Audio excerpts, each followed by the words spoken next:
નહીં તો પછી રસ્તામાં ચાલનાર ચાલ બધાને બોલાવે થોડા ચલો તમે પણ જો, એવું ના ચાલે, એવું નથી.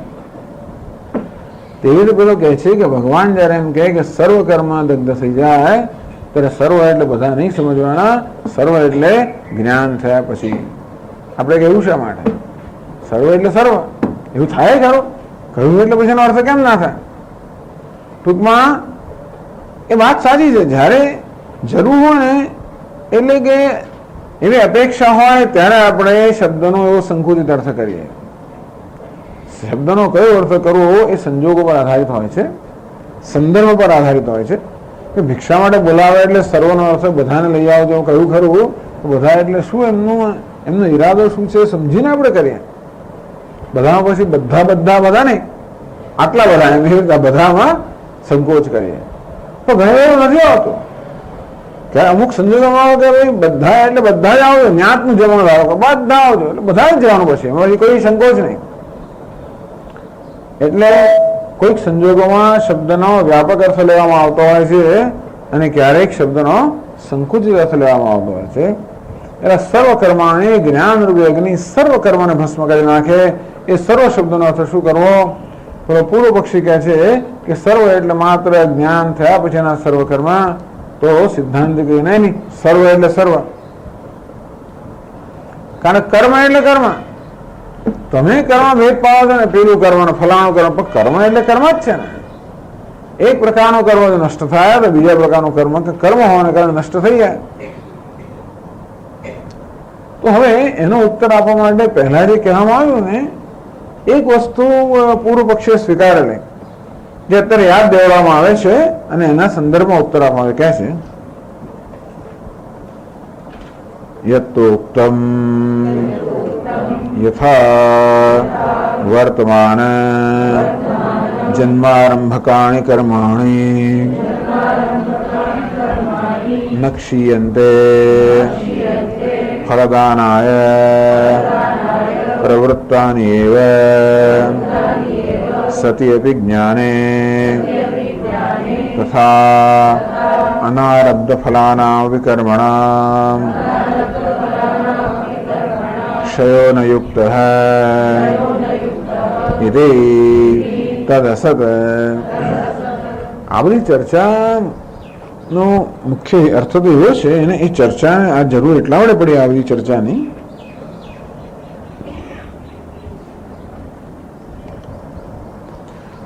કે વેદાંત આચાર્યો જીવન મુક્તિ ને સ્વીકાર કરે છે કે જીવન મુક્ત આમને કોઈ હસ્તી છે કે મનુષ્ય જીવંત હોય ત્યારે મુક્ત હોય એવું બને.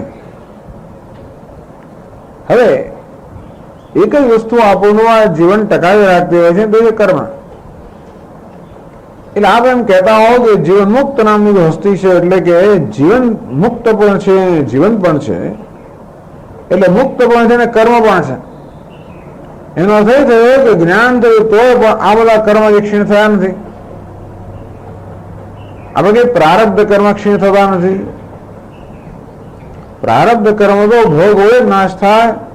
જ્ઞાની હોય તેને પણ પોતાના પ્રારબ્ધ કર્મ ભોગવવા પડે. અંતેથી આ દેહ પ્રારબ્ધ કર્મને કારણે ઉત્પન્ન થયો છે એનું ત્યારે જ પતન થશે જ્યારે પ્રારબ્ધ કર્મનો વેગ શમી જશે. એટલે જીવન મુક્તિને સ્વીકારવા માટે વેદાંતી લોકોએ પ્રારબ્ધ કર્મનો દાહ થતો નથી, જ્ઞાનથી પ્રારબ્ધ કર્મનો દાહ થતો એવું સ્વીકારવું પડે છે. કારણ ઘણા એવું માનનારા પણ છે કે જ્ઞાન થયા પછી હવે આ શરીરનું કોઈ પ્રયોજન રહ્યું નથી. જે પ્રયોજનથી આ દેહ ઉત્પન્ન થયેલો એટલે કે મોક્ષની પ્રાપ્તિ માટે એ પ્રયોજન સિદ્ધ થયા પછી હવે એનું જરૂર શું છે? એ લોકો એમ માને છે જ્ઞાન થયા પછી આ દેહ ટકવો જોઈએ જ નહીં, એનું પતી જવું છે. માણસ જીવે છે બતાવે છે કે હજી એ જ્ઞાની થયો નથી એવી માન્યતા ધરાવવાના છે. એમ માનતા હોય છે જ્ઞાન થયા 21 દિવસમાં મરી જાય, વધારે ના ટકે. બસ પેલા કહું 3 જન્મ એટલે કઈ ક્ષણે પડી જશે તો પેલા 21 દિવસ એવું પણ કહેનારા છે. 21 ગણાયા છે કોઈક રીતે, જેમ 3 જન્મ ગયા ને 3 જન્મ થાય તેમ. તો ટૂંકમાં જ્ઞાન થયા પછી હવે આ ઉપાધિનું કોઈ પ્રયોજન ન રહ્યું હોવાને કારણે જ્ઞાની પુરુષ તો જીવવો ના જોઈએ, એ તો મરી જાય. આપણને સ્વીકાર્ય નથી.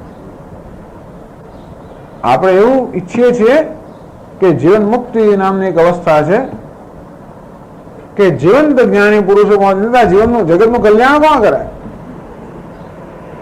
જો જ્ઞાન થાય ને તરત જ જો બ્લિસ આઉટ, ટૂંકમાં જ્ઞાન થયું અને તરત જતો રહ્યો, તો પછી આ જ્ઞાનની પરંપરા તો રહે જ નહીં. પછી જે કે આપણને જ્ઞાન આપનાર તો અજ્ઞાની જ હોય ને, કઈ જ્ઞાની તો જીવે જ નહીં, તો પછી અજ્ઞાન પરંપરા થાય. કોઈ કે હા બરાબર છે. તદ્વિધિ પ્રણિપાતેન પરિપ્રશ્નેન સેવયા ઉપદેક્ષન્તિ તે જ્ઞાન જ્ઞાનિનઃ તત્વદર્શીને. ભગવાને કહ્યું આ જ્ઞાની તત્વદર્શી પુરુષો, મહાપુરુષો તેને જ્ઞાનનો ઉપદેશ કરશે ત્યારે કોઈ એનો અર્થ કે ઉપદેક્ષન્તિ તે અજ્ઞાનમ જ્ઞાનિનઃ તત્વદર્શીને. કહા આ જ્ઞાની તત્વદર્શી લોકો તેને અજ્ઞાનનો ઉપદેશ કરશે. એટલે ઘણી વાર લોકો પોતાની કુશળતા વાપરતા હોય છે, વ્યાકરણના અમુક જાતના જ્ઞાનની કુશળતા વાપરીને જાત જાતના અર્થઘટનો કરતા હોય. પરંતુ જીવન મુક્તિ છે તસ્ય તાવદેવ ચિરમ યાવન્ન વિમોક્ષે અથ સંપત્સે. છાંદોગ્ય ઉપનિષદના વાક્ય બહુ વારંવાર કહેવામાં આવતું હોય છે કે ત્યાં સુધી આ જ્ઞાની પુરુષ રાહ જોવાની છે જ્યાં સુધી જેના દેહનું પતન થયું નથી. અર્થાત દેહનું પતન થાય ત્યાં સુધી જીવંત હોય છે. નહીં તો આ બધા ઋષિ મુનિઓ જે જ્ઞાન પરંપરાના પ્રવર્તકો હતા એ તો કોઈ રહી જ ના શકે. નમો બ્રહ્માદિભ્યો બ્રહ્મ વિદ્યા સંપ્રદાય કર્તૃભ્ય. આ બ્રહ્મ વિદ્યાના સંપ્રદાયના પ્રવર્તકો એ અજ્ઞાની હોય તો પછી બ્રહ્મ વિદ્યાના સંપ્રદાયનું પ્રવર્તન કેમ થઈ શકે? અંતેથી જ્ઞાની છે, મહાપુરુષો છે, એનો અર્થ એ થયો કે જ્ઞાન થાય તો પણ પ્રારબ્ધ કર્મ ક્ષય થતો નથી. આ પછી તમે જ કર્મ ભેદ પાડો. તમે કહો છો કર્મ તો બધા સરખા જ છે, તમે જ કર્મ ભેદ પાડ્યો એવું આપણે કહ્યું માટે લાંબી લાંબી ચર્ચાઓ થાય છે. આ ચર્ચાઓ આપણે જે સ્વીકારી લીધું હોત કે જ્ઞાન થઈને બસ ઉડી ગયો તો એ પ્રશ્ન છે રહેતો. પરંતુ આપણે એ ઈચ્છીએ છીએ કે નહીં, જ્ઞાન થાય તો પણ આ જ્ઞાની મહાપુરુષ જીવંત હોય છે અને છતાં એને ફરી જન્મવાનું નથી પાછું. એટલે થયું શું કે અમુક પ્રકારના કર્મ અર્થાત પ્રારબ્ધ કર્મ છે એ પોતાનું ફળ આપીને રહેતા હોય, ત્યારે સંચિત કર્મ કે આગામી કર્મ પોતાનું ફળ ન આપે. આવું કેમ બને? આ કર્મ કયા પ્રકારનો તફાવત છે કે એક પ્રકારના કર્મ પોતાનું ફળ આપે છે અને બીજા પ્રકારના કર્મ ફળ આપતા નથી? એ સમજાવવાનું આવે, એ સમજાવવાની જવાબદારી આપણે થઈએ. એ સમજાવવા આ ચર્ચા હાથમાં લેવામાં આવી. યદિ ઉત્તમ યત ઉત્તમ. પૂર્વ પક્ષીને કહેવામાં આવે છે કે આગળ જે કહેવામાં આવ્યું આપના વડે યથા વર્તમાન જન્મારંભકાની કર્માણી નક્ષ્યંતે ફલદાનાય પ્રવૃત્તાની એવ સતી વિજ્ઞાને. તો જે રીતે પ્રારબ્ધ કર્મ જે આ જન્મ આપણે જન્મી ત્યારે પ્રારબ્ધ કર્મ લઈને આવતા હોઈએ છીએ, એ પ્રારબ્ધ કર્મ પછી આ જન્મ દરમિયાન પોતાનો ક્ષય કરતું હોય છે. એનો પૂરેપૂરો ક્ષય થઈ જાય ત્યારે પછી આ દેહનું પતન થાય. તો એને દ્રષ્ટાંત આપ્યું કે જે રીતે આપ કહો છો કે જ્ઞાન સતી વિજ્ઞાન, જ્ઞાન થયા પછી પણ પ્રારબ્ધ કર્મ જે રીતે પોતાનું ફળ આપ્યા વગર ક્ષીણ થતા નથી, તે રીતે જ્ઞાન થયા પછી પણ પેલા સંચિતના આગામી કર્મમાં પોતાનું ફળ આપ્યા ક્ષીણ ન થાય. અને એને ફરી નવું કાઢ્યું જન્મ લેવો પડે. ત્રણ પક્ષ થયા. એક પક્ષ એવો છે કે જ્ઞાન થયા પછી જીવે જ નહીં. બીજો પક્ષ એવો છે કે જ્ઞાન થયા જીવે પણ બીજો જન્મ ના થાય. આ ત્રીજો પક્ષ લઈ આવ્યો કે જ્ઞાન થયા પછી પણ જન્મ થાય. કે પેલા કર્મ શું? જો પ્રારબ્ધ કર્મ જ્ઞાન થયા પછી પણ પ્રારબ્ધ કર્મ બળી ના જતા હોય તો જ્ઞાન થયા પેલા કર્મ શું કામ બળી જવા જોઈએ? માટે એ કર્મનું ફળ ભોગવવા માટે જન્મ લેવો જોઈએ. એટલે આ પેલાને સમજે તો પેલો પકડે. એટલે બધા આવું જાત જાતના બધા અભિપ્રાય લોકો હોય ને, એ કોઈ એક પક્ષ લીધે બીજો કોઈ આક્રમણ તમારો કરવાનો, ગમે તે તમારો પ્રોગ્રામ એજન્ડા હોય ગમે તે કરો તો કોઈ સંતોષ તો બધા થાય જ નહીં. એક વર્ગને સંતોષ તો બીજો તવા પર ત્રાટકે ને એને સંતોષ ત્રીજો ત્રાટકે. એવી બધી ચર્ચાઓ ચાલતી હોય છે, અથવા આપણી બુદ્ધિમાં જ હવે વિચારો આવે, ચાલો બીજું કોઈ આપણે ત્રાટકે કે ના ત્રાટકે તો પણ. તો હવે એ જે વાક્ય કહેવામાં આવ્યું એને ચર્ચામાં લેવામાં આવે છે. તમે જે કહ્યું કે પ્રારબ્ધ કર્મ પોતાનું ફળ આપ્યા વગર ક્ષીણ થતા નથી, માટે સંચિત અને આગામી કર્મએ પણ પોતાનું ફળ આપ્યા વગર ક્ષીણ ન થવું જોઈએ એવું જે આપણે કહેલું તો દસત એ વાત બરોબર નથી. એટલે પ્રારબ્ધ કર્મ અને બીજા પ્રકારના જે કર્મ છે એ બે શું તફાવત છે એ સમજાવે છે કે શા માટે પ્રારબ્ધ કર્મ જ્ઞાન થયા પછી પણ નષ્ટ થઈ જતા નથી, જ્યારે બીજા બધા કર્મ નષ્ટ થઈ જાય છે એ બે શું તફાવત છે એ સમજાવે છે.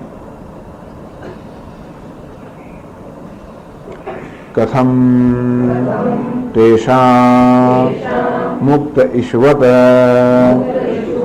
પ્રવૃત્ત ફલત્વાદ યથા પૂર્વમ લક્ષ્યવેધાય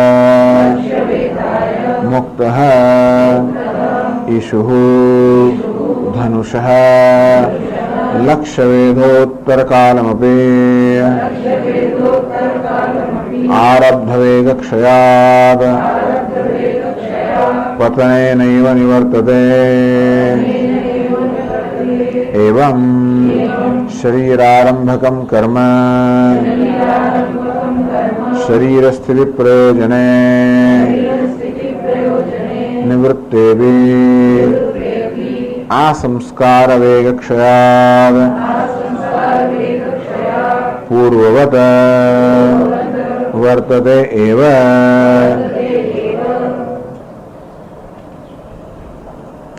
એટલે આપણે કહ્યું કે આપણે જે કહ્યું કે પેલા કર્મ સમાન છે, તો આગામી અને સંચિત કર્મ અને પ્રારબ્ધ કર્મને એક જ પ્રકારનો નિયમ લાગુ પડવો જોઈએ એ વાત બરોબર નથી. એ બે કર્મ જુદા પ્રકારના હોવાના કારણે એમને જુદા નિયમો લાગુ પડે છે. કથમ પેલો પૂછે કેવી રીતે? કર્મ તો કર્મ જ છે ને પછી જુદા નિયમો કેમ લાગુ પડે? તો સમજાયું. તેષામ મુક્ત ઈશ્વત પ્રવૃત્ત ફળ. ઈશ્વર એટલે કે ઈશ્વર એટલે બાણ. એક સરસ અહીંયા આગળ દ્રષ્ટાંત સમજાવવામાં આવે છે ધનુષ્ય અને બાણના દ્રષ્ટાંતથી. તો બાણ ખરું, બાણની બે સ્થિતિ હોઈ શકે. એક સ્થિતિ એવી છે કે ધનુષ્યમાંથી છોડવામાં આવેલું બાણ, અને બીજી સ્થિતિ કઈ છે ધનુષ્ય પર છે પછી છોડવામાં નથી આવ્યો. તો આ બંને બાણ છે એ જુદા નિયમોનું અનુસરણ કરતા હોય. ધનુષ્ય છોડવામાં આવેલું બાણ છે એ તો એની ગતિનો વેગ જ્યાં સુધી ક્ષીણ ન થાય ત્યાં સુધી એની ગતિ ચાલુ જ રહે. એટલે કે છે મુક્ત ઈશુવત પ્રવૃત્ત ફલત્વાદ. આ પ્રારબ્ધ કર્મ કેવા છે? ધનુષ્યમાંથી છોડેલા બાણ સમાન છે. ત્યારે પેલા સંચિત કર્મ ના આગામી કર્મ કેવા છે? હજી ધનુષ્યમાંથી ન છોડેલા બાણ સમાન છે.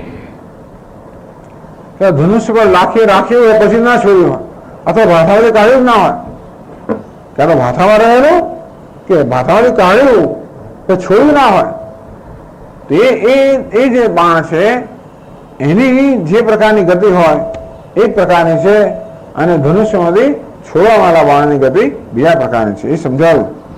યથા પૂર્વમ લક્ષ્ય વેધાય મુક્ત ઈશુઃ.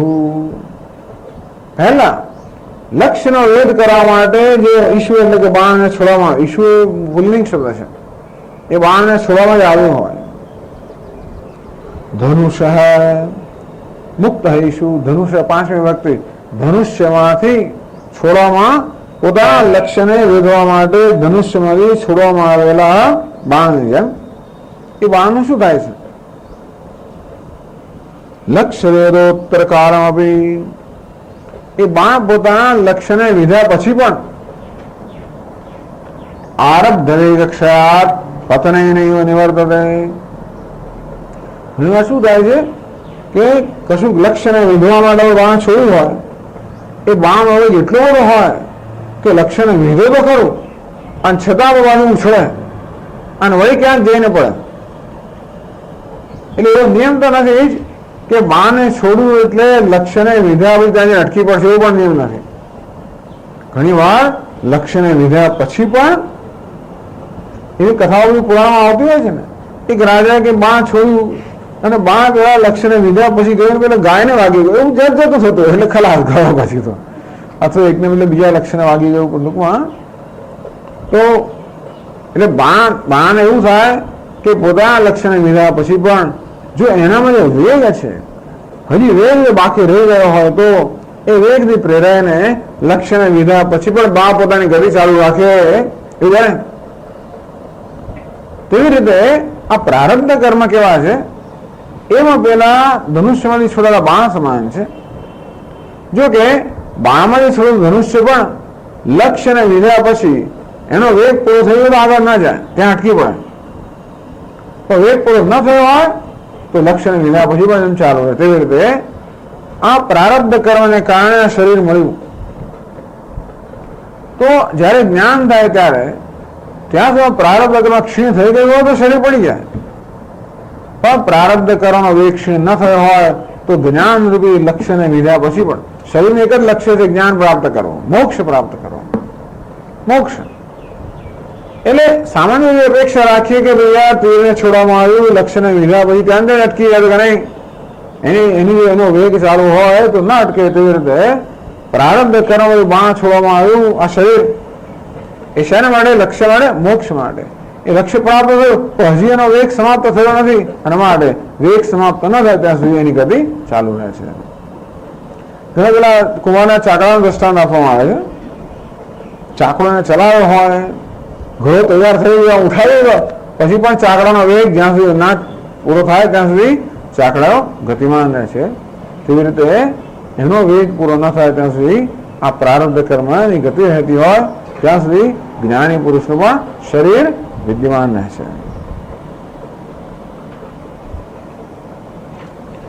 ઉત્તર કાળાપી આરબ્ધ વેગક્ષયાત પતનેનૈવ નિવર્તતે એવમ શરીરારંભકમ કર્મ. તેમ શરીરનું આરંભ કરનાર વાળે કર્મ છે એટલે કે પ્રારબ્ધ કર્મ શરીર સ્થિતિ પ્રયોજને નિવૃત્તે બી. આ શરીરને હોવાનું એક જ પ્રયોજન છે, મોક્ષ.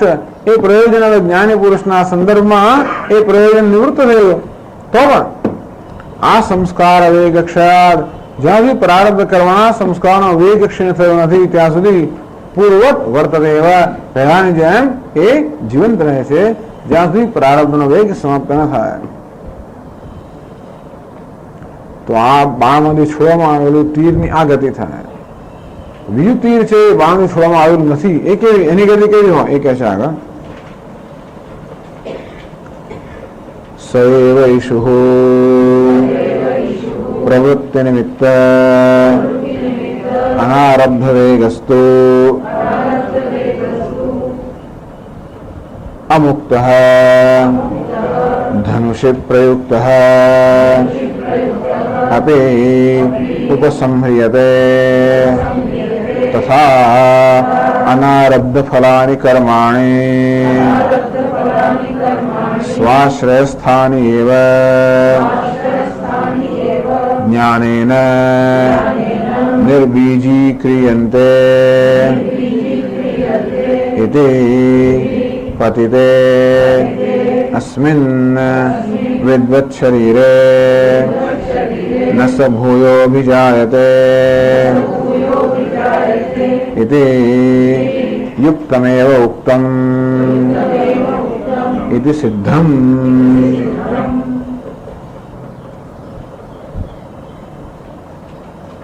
સૈવૈષુ એ જ ઈશુ એ જ તીર પ્રવૃત્તિ નિમિત્ત અનારબ્ધ વેગસ્તુ. પણ એ ઈશુ એ તીર જ્યારે એના લક્ષ્ય માટે પ્રવૃત્ત થયું ના હોય, ધનુષી પ્રયુક્તો બી ધનુષ પર બાણ મૂકવામાં આવ્યું હોય છતાં પોતાના વેગ માટે પ્રવૃત્ત ના થયું, પોતાના લક્ષ્ય માટે પ્રવૃત્ત ના થયું હોય, પ્રવૃત્તિ નિમિત્ત અનારબ્ધ વેગસ્તુ, તો પોતાની પ્રવૃત્તિ માટે એનો વેગ છે એ વેગ આરબ્ધ થયો નથી. બસ એટલું જ, ટૂંકમાં એને પોતાના લક્ષ્ય તરફ છોડવામાં આવ્યો નથી. અમુક્ત એટલે કે હજી મુક્ત થયો નથી, અર્થાત છોડવામાં નથી આવ્યો તીર. ધનુષી પ્રયુક્તો બી ભલે ધનુષ્ય મૂકવામાં આવ્યો ઉપસંમ્રિયતે, પણ એને આપણે હાથમાં લઈ લઈએ પછી ભાથામાં મૂકી શકીએ. છૂટ્યું પછી હાથમાં ના આવે, ભાથામાં ના આવે, છૂટ્યું નથી ત્યાં સુધી ભાષામાં આવે. એટલે ક્યાં તો ધનુષ્યને ભાષામાંથી કાઢ્યું જ નથી, અથવા ધનુષ્યને ભાષામાંથી કાઢીને માત્ર હજી તીરને ભાષામાંથી કાઢીને ધનુષ્ય મૂક્યું, ક્યાં તીરને ભાષામાંથી કાઢ્યું જ ના, અથવા ભાષામાંથી કાઢીને પણ ધનુષ પર મૂક્યું, પછી એને છોડ્યું નથી, એનો વેગ પ્રાપ્ત થયો નથી, ત્યાં સુધી એની કોઈ ગતિ નથી. અર્થાત પેલા જે સંચિત કર્મ છે એ કેવા છે? હજી એમણે પોતાનું ફળ ઉત્પન્ન કરવાનો પ્રારંભ કર્યો નથી. એટલે સંચિત કર્મ એ પૂર્વજન્મના અનેક બધા કર્મ આપણે સંચિત કરાવવાના કેટલાક કર્મ છે જેને પ્રારંભ કહેવામાં આવે છે. ઘણી બધી આપણે ડિપોઝિટ મૂકી હોય, આમ દર મહિને આપણો પગાર આવતો હોય ને આપણે મૂકતા જઈએ, બેંકમાં મૂકતા જઈએ, અને પછી ફિક્સ ડિપોઝિટ જતું જાય એવી વ્યવસ્થા આપણે કરી હોય તો કેટલીક ફિક્સ ડિપોઝિટ 5 15 વર્ષની હોય, 20 વર્ષની હોય, 25 વર્ષની હોય, આટલા વર્ષની હોય, દોડા થાય ને બમણા થાય ને 3 ગણા થાય, જાત જાતનું ફરી બધી જાત જાતની યોજના હોય ને બધી. તો જેમ જેમ પછી પેલી ફિક્સ ડિપોઝિટ પાકતી, એફડી પાકતી જાય, તમે આપણું આવતું જાય, તો જે એફડી પાકી નથી તો ના જ મળે. તે રીતે ખૂબ બધા આપણે જન્મ સુધી કર્મ કર્યા હોય, એમાંના કેટલાક કર્મ પેલા એફડી જેમ પાકી ગયા એમના પ્રારબ્ધ કર્મ, એ કર્મને આપણે જન્મને એથી બીજા હજી બધા પાકવાના બાકી છે, તો મરી જાય શું થાય? બહુ બધી એફડી આપણી હોય ને બધું હોય, આપણું ધારો મૃત્યુ થઈ જાય, કોઈ વારસ હોય શું થાય? સરકાર લઈ લે, ટૂંકમાં કશું કોઈને ના મળે. તે એટલે બધા સંચિત કર્મ કરેલા છે, બહુ બધી એફડીઓ છે, વચ્ચે જ મરી ગયા તો જ્ઞાની એક જ મેં કહ્યું ને, જો કોઈનું મૃત્યુ થતું એકનું મૃત્યુ થાય છે, અહંકારનું મૃત્યુ જ સાચું મૃત્યુ છે. બાકી આ શરીરનું મૃત્યુ તો ખાલી એક સ્ટેશન જ છે, ચાલુ રાખવાની છે આ યાત્રા. તો જ્ઞાની પુરુષો જેવો છે જેના અહંકારનું મૃત્યુ થયું એટલે મરી ગયો, અને બધી ફિક્સ ડિપોઝિટનું શું થાય? એનો કોઈ વારસદાર રહ્યો જ નથી. એ હોવાને કારણે સરકારમાં જાય, એ ટૂંકમાં ભગવાનની જે આખી યોજના ટૂંકમાં એ આને પ્રાપ્ત થાય જ નહીં. આવું દ્રષ્ટાંત આપવામાં આવે છે. અથવા ઘણી વાર સ્વપ્નનો દ્રષ્ટાંત આપવામાં આવતો હોય છે કે સ્વપ્નમાં અનેક પ્રકારના આપણે કર્મ કર્યા હોય, સ્વપ્નમાં હોઈએ ત્યાં સુધી ભલે એનું ફળ ભોગવવાનું હોય, જ્યારે જાગી ગયા એનું કોઈ ફળ ભોગવવાનું હોતું નથી. કારણ કે જેને કર્મ કર્યા એ તો હવે જે સ્વપ્નમાં જાત જાતનું તોફાન કર્યું હોય, જાત જાતની વસ્તુઓ કરી હોય, જાગે એટલે રહ્યો જ નથી પછી, અને માટે એનો જવાબદાર નથી. તેવી રીતે આ જે કર્મ કરેલા એ કરનાર બીજો પોતાના જ્ઞાની બીજો છે. કર્મ કરનાર કોણ? આપણે બોલે જીવાત્મા, અહંકાર. સ્વપ્નમાં જ્ઞાનમાં એને ભ્રમથી પ્રેરણે કર્મ કરે, એ ભ્રમ જતો એટલે કે સ્વપ્ન જાગી ગયા તો સમાન થયો ને. એ સાક્ષાત કુરતે પ્રબોધ સમયે સ્વાત્માનમ એવાદ્વયમ. અને આવી રીતે આખા સ્વપ્નમાંથી જાગી ગયો. અને તેથી સ્વપ્ન દરમિયાન અર્થાત ભ્રમ અવસ્થા દરમિયાન અજ્ઞાનથી પ્રેરાને, અહંકારથી પ્રેરાને જે કર્મ કર્યા હોય એ કર્મ હવે એમાંથી જાગી ગયેલો આ જ્ઞાની છે એને લાગુ ના પડે. આમ સ્વપ્નનું દૃષ્ટાંત આપે છે, બાણનું પણ દૃષ્ટાંત આપે છે, ફિક્સ ડિપોઝિટ જાત જાતના દૃષ્ટાંત આપવામાં આવતા હોય છે સમજાવવા માટે કે જ્યારે કોઈ વારસદાર ન હોય ત્યારે હવે એ વસ્તુ કોઈને દેવું, ચાલો ફિક્સ ડિપોઝિટ ચાલો, એના વારસદાર બહુ નીકળે બધા કદાચ કોઈ ભત્રીજોને ખલાનો ક્યાંકથી નીકળી પડે, પણ દેવું કર્યું હોય તો ટૂંકમાં માણસે ઘણા લોકો દેવું હોય, બહુ એના બધા લેણદારો છે, રોજ બાણા ખખડાવતો હોય ને રોજ ટેલિફોનો કરતા હોય. એ જરા સવાર બધા ભેગા થઈ ગયા ને ખખડાવે, જવાબ જ ના મળે, કોઈ જવાબ શા મળે આપે? તો પેલો આપે જ નહીં, એમને પણ ના આપે. આ લોકો બાણ ઉતારીને અંદર ગયા, જઈને બેડરૂમમાં ગયા તો એ માણસ એની પથારીમાં સૂતેલો જોઈને જોયું, ગયો. હવે શું? આ બધા લેણદારો છે એ ક્યાં જવાના હતા? ટૂંકમાં બધાનું દેવું પણ સાથે ભરપાઈ થયું, કારણ કે જેને દેવું કર્યું હતું એ હવે રહ્યો નથી. એવી રીતે જેને બધા પુણ્ય પાપ કર્મ કરેલા, જે સંચિતકો જે કંઈ કરીએ તે એ કરનાર હવે રહ્યો નથી, અને માટે એ કર્મ પોતાનું ફળ આપ્યા વગર નષ્ટ થઈ. એટલે આને ફળ નથી આપતા, જેને આપવું એને આપે. કદાચ સમષ્ટિમાં ઉમેરાઈ ગયા છે. આપણે એવું ધારો કે સ્વીકારવું હોય કે ફળ પોતાનું કર્મ પોતાનું ફળ આપ્યા વગર નષ્ટ ના, તો ભલે ને સમષ્ટિમાં આપશે, પરંતુ હવે આને એની કોઈ અસર નથી. તેથી એ કર્મને કારણે એને જન્મ લેવો પડતો નથી. એટલે કે છે તથા અનારબ્ધ ફલાની કર્માણી શ્વાસશ્રેષ્ઠાની, જેવી રીતે પેલા ભાથામાં તીર રહી ભાથામાં રહે તેવી રીતે આ સંચિત કર્મ છે એ બધા એના આશ્રમ જ રહી જાય. સાત જે અહંકાર વગેરે કરવામાં આવે ત્યાં જ રહી જાય. જ્ઞાન એના નિર્બીજી ક્રિયંતે, ખરેખર કર્મના સંસ્કાર આપણી સાથે હોય છે, એવું કંઈ બીજે નથી હોતા. ભગવાનના કમ્પ્યુટરમાં તો જે આપણે કરવામાં આવે એ બધાના સંસ્કાર આપણા પોતાના મનમાં હોય, અંતઃકરણ હોય છે.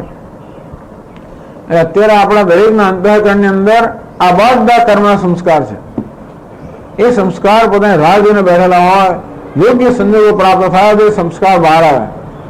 એટલે ઘણા વિચિત્ર વસ્તુ થતી હોય લોકોને, જેનું આપણે કારણ સમજ ના પડે. પૂર્વ જન્મ શું બધું થયું હોય એને કારણે વિચિત્રતા આ જન્મમાં દેખાતી હોય તો આ હોય શકે. એવા સંસ્કાર અંદર જાય છે બધા, માત્ર એમને બહાર આવવા માટે યોગ્ય વાતાવરણ જોઈએ એટલું જ છે. હવે અજ્ઞાન, અવિદ્યા, અસ્મિતા, રાગ, દ્વેષ આ બધા હતા ને એને યોગ્ય વાતાવરણ આપતા હતા એટલે સંસ્કાર બહાર આવ્યા કરતા હતા. એ જયારે રહ્યા નહીં, હવે જ્ઞાન અગ્નિને કારણે બધા સંસ્કાર જ જયારે શેકાઈ ગયા ત્યારે જ્યાં હતા ત્યાં જ રહી જાય. ટૂંકમાં એ બધા સૂક્ષ્મ શરીરમાં રહી જાય પણ અમને વ્યક્ત થવાની કોઈ તક ના મળે. એટલે કેવું અનારબ્ધ ફલાની કર્માણી સ્વાશ્રેષ્ઠાની, પોતાના આશ્રયમાં અર્થાત અંતઃકરણની અંદર રહી ગયા હોય. જ્ઞાન એને નિર્બીજી ક્રિયંતે, આ જ્ઞાનથી એમને નિર્બીજ કરી નાખવામાં આવ્યા. અર્થાત એમની જે ફળ ઉત્પન્ન કરવાની શક્તિ છે એ જ્ઞાનથી નષ્ટ થઈ ગઈ. એથી એવું હોવાને કારણે પતિરે અસ્મિન વિદ્વત શરીરે, તેથી આ વિદ્વાન અથવા જ્ઞાની મહાપુરુષનું શરીરનું પતન થાય ત્યારે ન સભૂવે વિજાયતે, એને ફરી જન્મવાનું હોતું નથી. એથી એ જે ભગવાને કહ્યું યુક્તમેવ ઉક્તમ, ભગવાને કહ્યું છે યોગ્ય જ કહ્યું છે. એથી સિદ્ધમ, એ સિદ્ધ થઈ ગયું. એટલે કહ્યું ને શ્રુતિ, યુક્તિ અને અનુભવ. પેલા શાસ્ત્રના વચન કહેવામાં આવે કે શાસ્ત્ર કહે છે કે બધા કર્મ ક્ષીણ થઈ જાય છે, નષ્ટ થઈ જાય છે. યુક્તિ સમજાવવામાં આવ્યું કે પ્રારબ્ધ કર્મ અને બીજા કર્મમાં કંઈક તફાવત છે. જેમ કે છોડેલું ધનુષ્ય અને નહીં છોડેલું ધનુષ્ય. અને ત્રીજું અનુભવ છે કે જીવનમાં વિદ્વાનો હોય છે, જીવન મુક્ત પુરુષ હોય છે. એનો અર્થ એ થયો કે પ્રારબ્ધ કર્મ એટલે જ્ઞાનમાં પ્રારબ્ધ કર્મ નાશ કરતું નથી. ટૂંકમાં આ જ્ઞાન, કારણ કે પ્રારબ્ધ કર્મ જે જ્ઞાન ઉત્પન્ન થયું પછી એનો નાશ કેવી કરે? આ પ્રારબ્ધ કર્મ હતું ત્યારે શરીર હતું અને શરીર દ્વારા જ્ઞાન ઉત્પન્ન થયું.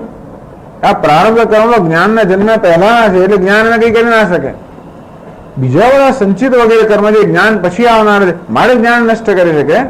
પ્રારબ્ધ કર્મ તો જ્ઞાનના જન્મના પહેલા જ પ્રવૃત્ત થવાના કારણે જ્ઞાન એમનું વિરોધી નથી. એટલે આ બધી ચર્ચાઓ એટલા માટે જ્ઞાનનું સ્વરૂપ આવું ચર્ચે છે. આપણા મનમાં જ્ઞાન વિશે ને જ્ઞાની વિશે અનેક પ્રકારની કલ્પનાઓ હોય એ બધાને શુદ્ધ કરવા માટે આ પ્રકારની ચર્ચાઓ થતી હોય છે. ઓકે,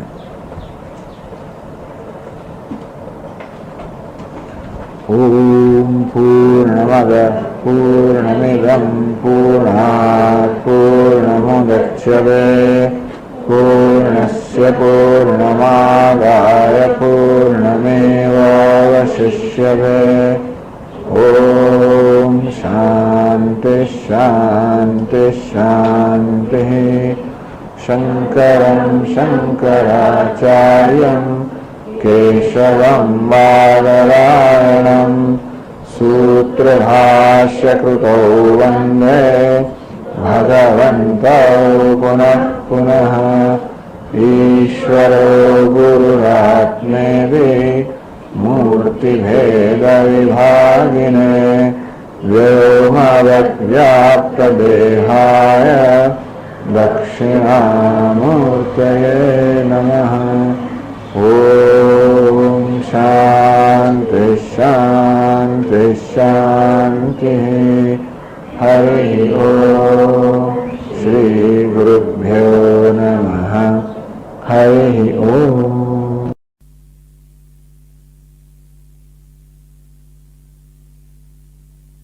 ઓમ નારાયણઃ પરો વ્યક્તાत्. ઓમ નારાયણઃ પરો વ્યક્તાत्. अंडमव्यक्तसंभवम् अंडस्यान्तस्त्विमे लोकाः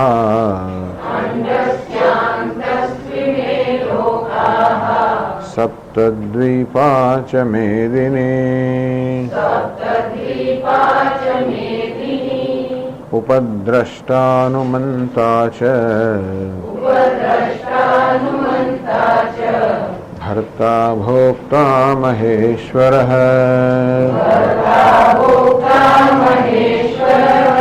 परमात्मेऽपि चाप्युक्तः देहेऽस्मिन् पुरुषः परः य एवं वेत्ति पुरुषम् प्रकृतिं च गुणैः सह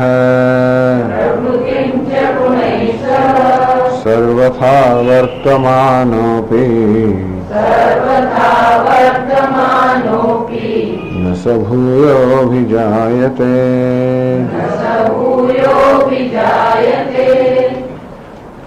न स भूयः अभिजायते।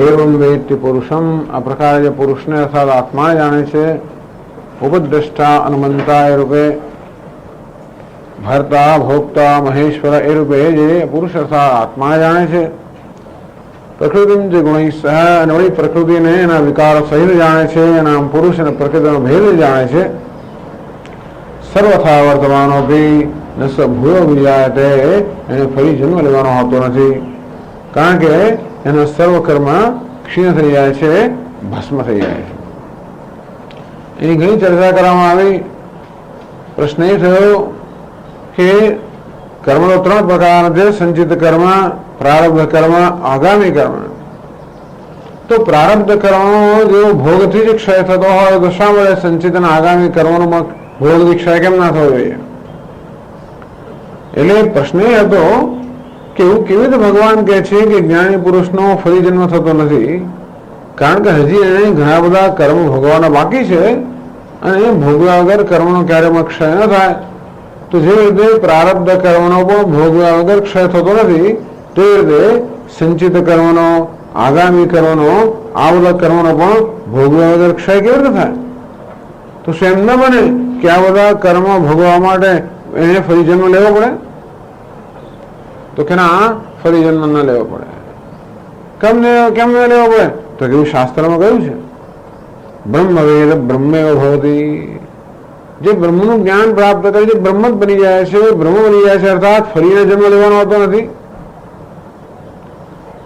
તસ્ય તાવદેશરમ ત્યાં સુધી જ માત્ર એને વાટ જોવાની છે જ્યાં સુધી આ દેહનું પતન ન થાય અને ત્યાર પછી એ બ્રહ્મ સાથે એક થઈ જાય છે અને અનેક બધા વાક્યોમાં બતાવવામાં આવ્યું જ્ઞાનાગ્નિ સર્વકર્માણિ ભસ્મસાત કુરુતે તથા અને જ્ઞાનરૂપી અગ્નિ સર્વ કર્મને ભસ્મસાત કરી નાખે છે આવો વાક્યોથી કહેવામાં આવ્યું શાસ્ત્રમાં કે જ્ઞાનથી સર્વ કર્મ ભસ્મ થઈ જાય છે અને માટે એને જન્મવાનો નથી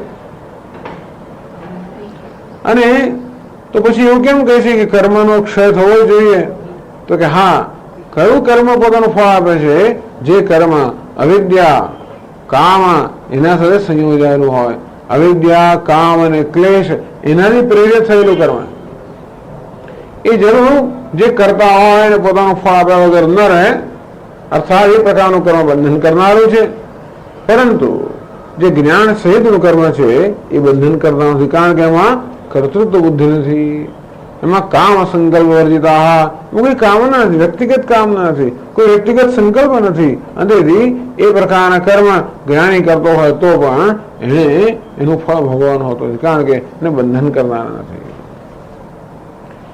ચાલો એ તો સમજ્યા ચલો જ્ઞાન થયા પછી જે કર્મ કરે ભલે એને ન બંધન કરનારા હોય પણ જ્ઞાન થયા પહેલા જે કર્મ થયેલા એનું શું આ જન્મમાં પણ જ્ઞાન થયા પહેલા કર્મ થયેલા અને પૂર્વના અનેક જન્મોમાં પણ જ્ઞાન થયા પહેલા કર્મ થયેલા આ બધા સંચિત કર્મ છે એ કર્મ જયારે થયા ત્યારે તો જ્ઞાન હતું નહીં તો અવિદ્યા કામ ક્લેશ બધું હતું જ ને તો એ કર્મ તો પોતાનું ફળ આપવું જ જોઈએ ને તો કે ના એ કર્મ પણ એ જ્ઞાનને કોઈ પ્રકારની અસર ઉત્પન્ન કરતા નથી તો શા માટે?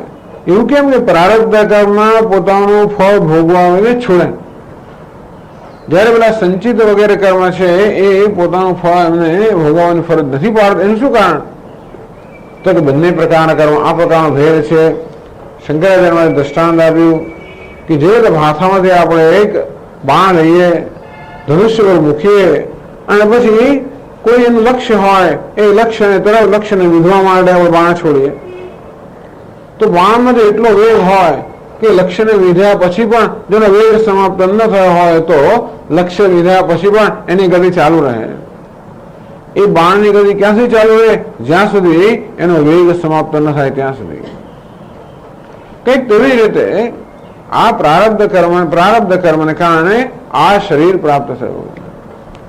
આ શરીર પ્રાપ્ત થવાનું લક્ષ્ય હતું, મોક્ષનું લક્ષ્ય હતું.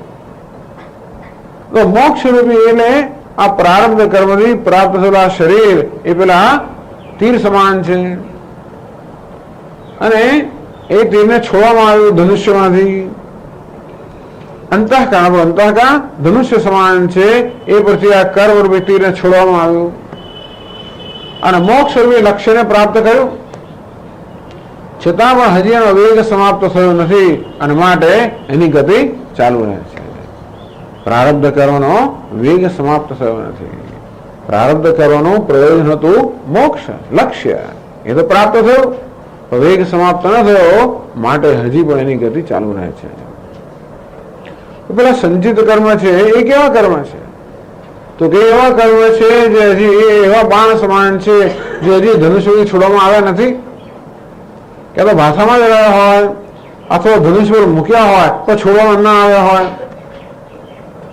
અને તો એ પ્રકારનું બાણમાં એમાં કોઈ વેગ ન હોવાને કારણે એની જે અસર થતી નથી. તેવી રીતે આ સંચિત કર્મ વગેરે કર્મ જે છે એ હજી એને છોડવામાં આવેલ નથી, હજી એ ફળીભૂત થયા નથી અને માટે એ તો ભાષામાં રહેલા બાણ સમાન છે. એ તો અંતઃકરણની અંદર હજી માત્ર સંસ્કાર રૂપમાં જ રહેલા છે પરંતુ અભિવ્યક્ત થયા નથી અને માટે એ પ્રકારના કર્મ આ જ્ઞાની પર અસર નથી. એમ કરીને સમજાવું કે જ્ઞાની બધા પ્રકારના કર્મથી મુક્ત થઈ જાય છે. ન સભૂયો બીજા તે અંતેથી એ ફરી જન્મ લેતો નથી એવું ભગવાને કહ્યું છે, એ યોગ્ય જ છે. આમ 23મા શ્લોકની ચર્ચા સમાપ્ત થઈ. હવે આગળ કરે છે.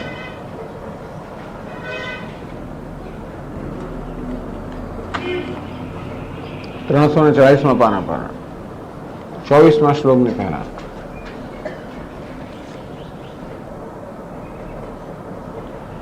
નિયમ યત્તત ઇત્યાદિના તત્પદાર્થ ત્વમ પદાર્થશ્ચ અનંતરમેવ શોધિતો.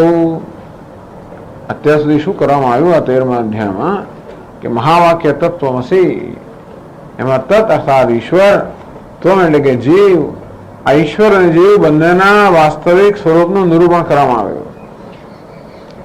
જીવના સ્વરૂપ નિરૂપણ કરવામાં આવ્યું તો કે ઇદમ શરીરમ કૌંતેય ક્ષેત્રમિતિ અભિધીયતે એતદ્યો વેત્તિ તમ પ્રાહુઃ ક્ષેત્રજ્ઞઃ ઇતિ તદ્વિદઃ.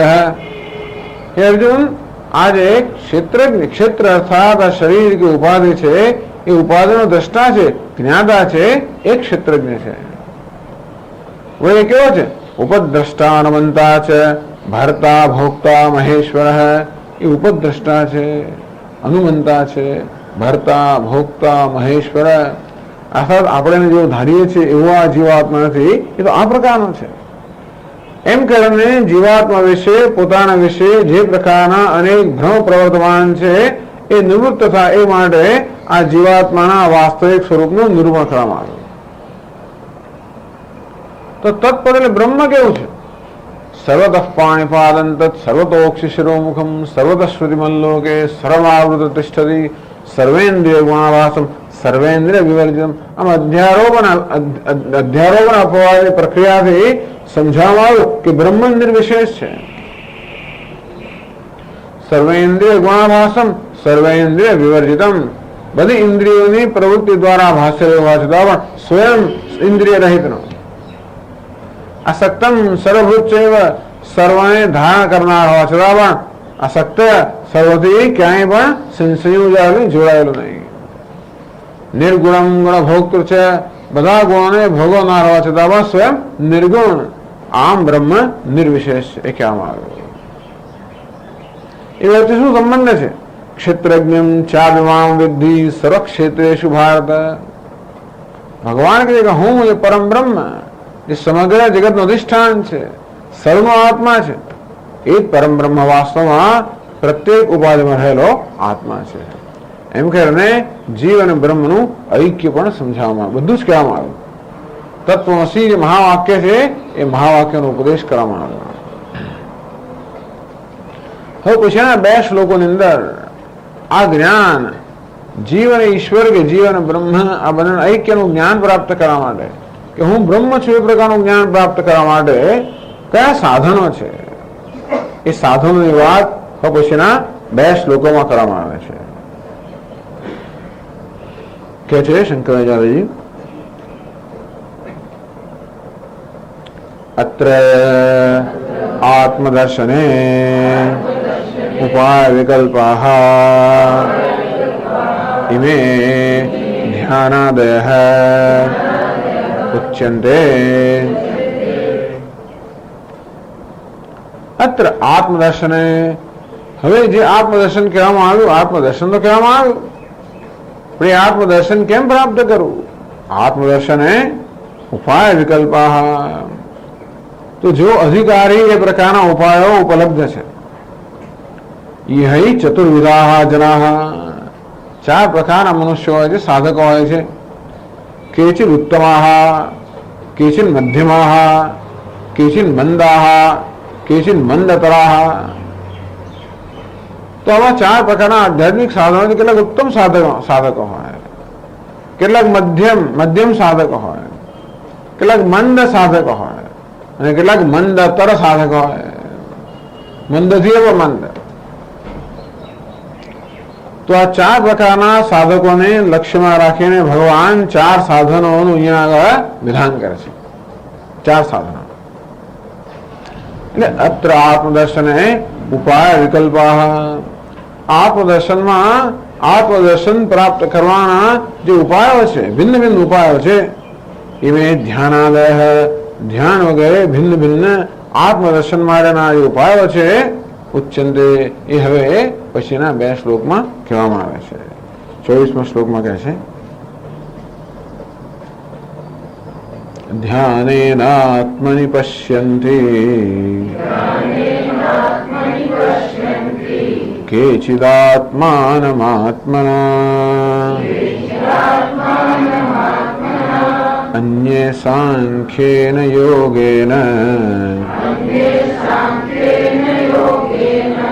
કર્મયોગેન ચાપરે.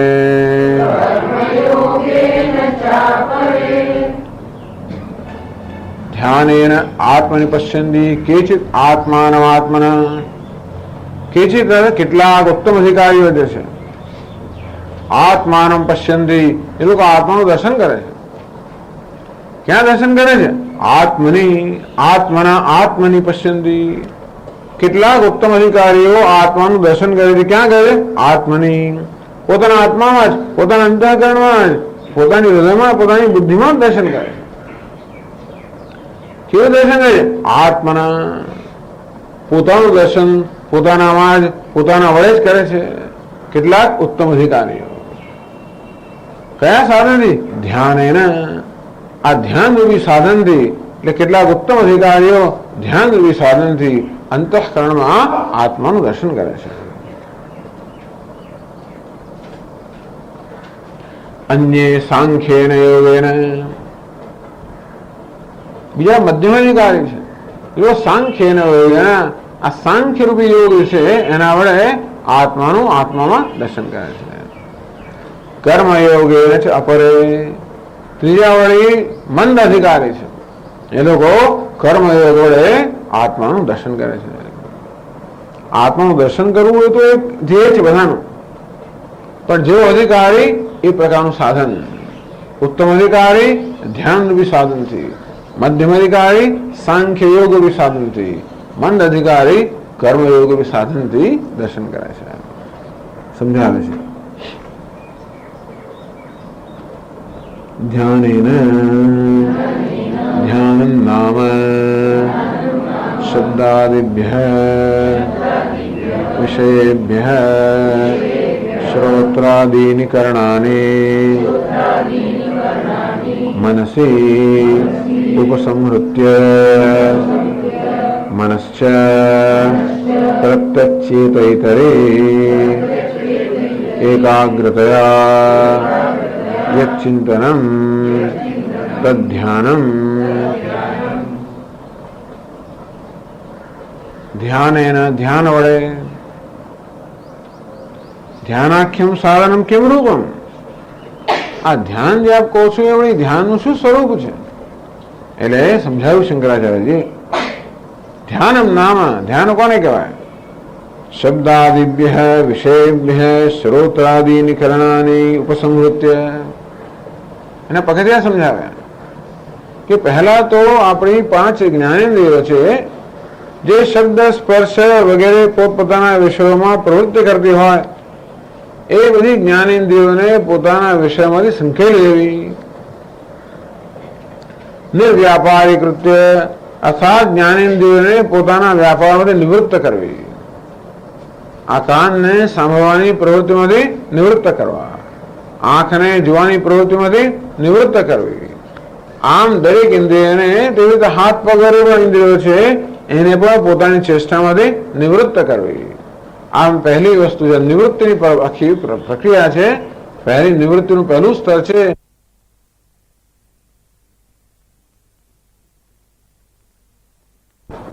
આત્મા અને અનાત્માનું ધ્યાન સાથે ના થઈ શકે.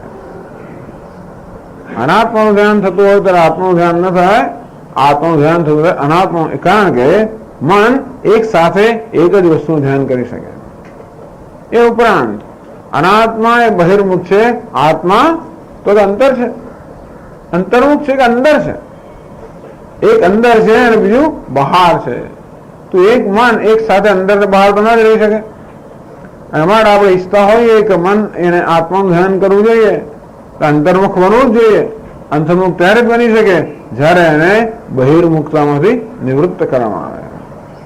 એટલે બહિર્મુખતામાંથી નિવૃત્ત કરવાનું પહેલું પગથિયું છે કે આપણી જ્ઞાનેન્દ્રિયોને પોતાની પ્રવૃત્તિમાંથી નિવૃત્ત કરવી. સ્પર્શાન કૃત્વા બહિર્બાહ્યાન. ભગવાને 5મા અધ્યાયમાં કહ્યું બાહ્યાન સ્પર્શાન બહિ કૃત્વા. સ્પર્શ અર્થાત જે ઇન્દ્રિયોના વિષયો છે એ ઇન્દ્રિયોના વિષયો જ્યાં છે ત્યાં રાખવા, ઇન્દ્રિય વિષયો બહાર છે એમને બહાર રાખવા. ભાઈ ઇન્દ્રિય વિષય તો બહાર જ છે ને આપણે ક્યાં અંદર લાવીએ? તો કે હા, એ વિષયનું ચિંતન કરીએ ત્યારે એ વિષયો બહાર આવ્યા છે એને અંદર લઈ આવતા હોઈએ છીએ. એટલે આ ઇન્દ્રિયોના વિષયને બહાર જે છે એને બહાર જ રાખવા. એનો અર્થ એ થયો કે વિષયનું ચિંતન ન કરવું. એટલું સરળ નથી. વિષયનું ચિંતન ન કરવું સરળ નથી. આપણું મન વારંવાર વિષયોના ચિંતનમાં ચાલી જાય તો કેવી રીતે ઇન્દ્રિયો એટલે કે મન ઇન્દ્રિયો દ્વારા પોતાના વિષયના ચિંતનમાં ચાલી જાય તો એને કેમ નિવૃત્ત કરવું? તો કે રાગ દ્વેષમાં નિવૃત્ત કરવું. યતો યતો નિશ્ચરતી મનશ્ચંચલમ સ્થિરમ તતસ્તતો નિયમ્યેત.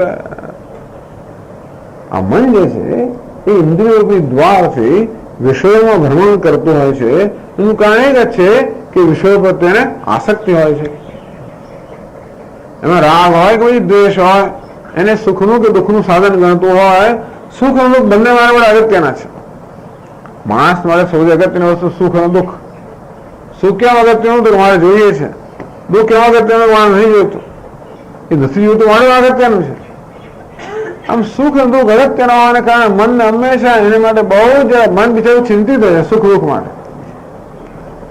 એટલા જ માટે જેને સુખનું સાધન માનવામાં આવે છે ત્યાં મન આપવામાં જવાનું છે, અને જેને દુઃખનું સાધન માનવામાં આવે છે એની પાસે પણ જવાનું, દૂર કરવા માટે જવાનું, એની સાથે ઝઘડો કરવા જવાનું. બાળક એ વસ્તુ મળે બહાર ભાગે. એક તો રમવા મળે ભાગે, લડવા મળે જાય. કંઈક થઈને આવ્યું તો બહાર જઈને આવ્યો રોકીએ બહાર જઈને મારામારી કરે, એવું થાય. એટલે આપણું મન પણ એવું છે, ક્યાં તો બહાર પ્રેમ કરવા જાય કે ઝઘડો કરવા જાય. એટલે આ મનને જો પોતાની મન એટલે ઇન્દ્રિયોના સ્તર પર રહેલા મનને પોતાની પ્રવૃત્તિમાંથી નિવૃત્ત કરવું હોય તો એને રાગ દ્વેષમાંથી નિવૃત્ત કરવું પડે. ઇન્દ્રિયસ્યાર્થે રાગ દ્વેષો વ્યવસ્થિત. પ્રત્યેક ઇન્દ્રિયને પોતપોતાના વિષયોમાં સાથેનો રાગ અને દ્વેષનો સંબંધ હોય છે. રાગ એટલે રજોગુણ, દ્વેષ એટલે તમોગુણ. આ રજોગુણ અને તમોગુણનો સંબંધ હોય છે. આપણે કેવો સંબંધ સ્થાપિત કરવાનો જોઈએ? સાત્વિક સંબંધ સ્થાપિત કરવાનો જોઈએ. એટલે કોઈ જગ્યાએ આપણે આસક્તિ પણ ના હોય, કોઈ જગ્યાએ આપણો દ્વેષ પણ ના હોય, તો પ્રસન્નતા હોય. અર્થાત જે વસ્તુ જેવી જ્યાં છે તે હું પ્રસન્ન છું, મને સ્વીકાર્ય છે, હું પ્રસન્ન છું. તો સ્વામીજી પેલો કેવો જોવા ને તો પ્રસન્ન છે. ઘણી વાર દ્વેષ હોય ને આપણને, ઘણી વાર ઘણો કેવું છે આ બધા, એમાં એ પણ આવું મને મજા. ચાલો જેવું છે તેવું ત્યાં રહો, ભગવાન એવું ઘરેલું છે, પ્રસન્ન છે. આ તો બહુ સરસ છે, તો કે ભલે ત્યાં રહો, પ્રસન્ન છે. આમ કોઈ આપણા મનને બધા પ્રકાર જગતના વિષયો પ્રત્યેની બધી માંગણીમાંથી મુક્ત કરવાનું મન જયારે ભાગે કે મન જયારે વિક્ષિપ્ત થાય ત્યારે મનને કહેવાનું કે એ મન જે છે બરોબર છે, એવરીથિંગ ઇઝ ઇન ઓર્ડર, જે કઈ છે બધું બરોબર યોગ્ય છે, વ્યવસ્થિત છે, નિયમ પ્રમાણે છે. અને માટે કોઈ વસ્તુને પોતાના સ્થાનથી ખસેડવાની જરૂર નથી. જે વસ્તુ જ્યાં છે ત્યાં એને રહેવા દો અને ખુશ રહો. એ ત્યાં છે ત્યાં ખુશ રહો. અહીં આવે ત્યારે ખુશ થયું નહીં. હું ઈચ્છું કે અહીં આવે તો જ ખુશ થયો, તો કે ના, તું એમાં ત્યાં રહે તો જ ખુશ, તો કઈ પણ નહીં. વસ્તુ જ્યાં છે ત્યાં જેવી છે એ રીતે ખુશ રહો. આ તો બહુ ટ્રેનિંગ હોય મનને તો થાય. આ તો ધ્યાન વખતે કે 5 મિનિટમાં કરવા બેસે જ ના થાય, આખો દાડો કરતો હોય તો થાય. એટલે આવું ધ્યાન કોણ શક્ય છે? જેની આ પ્રકારની માનસિક એટલે ઉત્તમ અધિકારી મળવા શક્ય છે, જેનો આ પ્રકારની માનસિક પરિપક્વતા છે, જે વિષયો પર આધારિત નથી, જેને પોતાના અંતઃકરણમાં પ્રસન્નતા પ્રાપ્ત કરેલી છે, જેના હૃદયમાં વૈરાગ્ય છે, જેનું હૃદય મહદઅંશે રાગ દ્વેષથી મુક્ત થયેલું છે, એ જ મનુષ્ય પોતાની ઇન્દ્રિયોને વિષયમાંથી પ્રવૃત્તિમાંથી નિવૃત્ત કરી શકે. ટૂંકમાં વૈરાગ્યથી આપણી ઇન્દ્રિયોને એમના વિષયોની પ્રવૃત્તિમાંથી નિવૃત્ત કરી શકીએ. વૈરાગ્ય અર્થાત રાગ અને દ્વેષનો અભાવ. એટલે પહેલા કહ્યું શબ્દાદિભ્ય વિષયેભ્ય શ્રોત્રાદીની કરણાની મનસી ઉપસંહૃત્ય. શ્રોત્ર વગેરે કરણા એટલે કે ઇન્દ્રિયોને મનમાં પહેલા આપણે સંકેલ લેવી. હજી મનમાં પણ અનેક પ્રકારનું ચિંતન ચાલતું હોય. મનના ચિંતનના 2 વિષય હોય, ક્યાં જગતના વિષય અને ચિંતનના વિષય હોય. અથવા એના પોતાની મૂંઝવણ હોય ને, મનની પોતાની જગતના વિષય ઉપરાંત ઘણું મનમાં હોય ને પાછું. મનને અનેક પ્રકારના પોતાના સ્વયં જે તકલીફ હોય, મૂંઝવણ હોય, મુશ્કેલી હોય, એ બધી વસ્તુમાં તો એ પણ એમાંથી મનને નિવૃત્ત કરવું પડે. આપણે ઈચ્છીએ છીએ કે આપણા મનને આત્મા સિવાયના બીજા બધા વિષયોના ચિંતનમાં નિવૃત્ત કરવું છે. તો પહેલા તો આ જગતના એટલે ઇન્દ્રિયના વિષયો આપણા ચિંતનનો વિષય બને, એમાંથી મને નિવૃત્ત કર્યું. અને પછી મનના પોતાની જે કઈ મુશ્કેલી હોય એમાંથી પણ મને નિવૃત્ત કરવાનું. હે મન, તારે કઈ ચિંતા કરવાની જરૂર નથી, તારી કોઈ જવાબદારી નથી, તું સર્વતે નિવૃત્ત છે, તું તો પૂર્ણ છે, તારે કશું મેળવવાનું નથી, તારે કઈ ગુમાવવાનું પણ નથી. શા માટે બહાર ભ્રમણ કરે છે? શા માટે ફરિયાદો કરે છે? શા માટે દોષારોપણ કરે છે? શા માટે દુઃખી થાય છે? આ મન પણ આવી રીતે બિચારો દવાવર કરતું હોય પોતાના સંસ્કારને કારણે. એ સમજથી વિવેકથી મનને પણ પોતાની પ્રવૃત્તિમાંથી નિવૃત્ત કરવું. યદા પંચાવતિષ્ઠન્તે જ્ઞાનાની મનસા સહ. કઠોપનિષદ કહ્યું કે 5 જ્ઞાનેન્દ્રિયો મન સહિત જ્યારે શાંત થઈ જાય, અર્થાત પોતાના કેન્દ્ર સ્થાનમાં સ્થાપિત થઈ જાય. પછી પ્રત્યેક ચેતયતરી એકાગ્રતા ચિંતનમ. મનને ક્યાં નિવૃત્ત કરવાનું? પ્રત્યેક ચૈતન્યમાં. જગતના ઇન્દ્રિયો અને મનમાં નિવૃત્ત કરી અને મનને પ્રત્યેક ચૈતન્યમાં નિવૃત્ત કર્યું એટલે આત્મામાં એકાગ્રતા ચિંતન. અને પછી એ આત્માનું એકાગ્રતાથી જે ચિંતન થાય તો ધ્યાનમ, એને ધ્યાન કહેવામાં આવે છે. છઠ્ઠા જેમાં વાત કરવામાં આવે અહીં ભગવાન ભાષ્યકાર હોય પાછું આપણે યાદ દેવડાવે છે કે ધ્યાન એટલે આત્માનું ધ્યાન, મનને અનાત્મા નિવૃત્ત કરીને આત્મામાં એકત્રિત કરવું, કેન્દ્રિત કરવું. એકાગ્રતા આત્માનું ધ્યાન એટલે કેવું? દર્શન આત્માનું.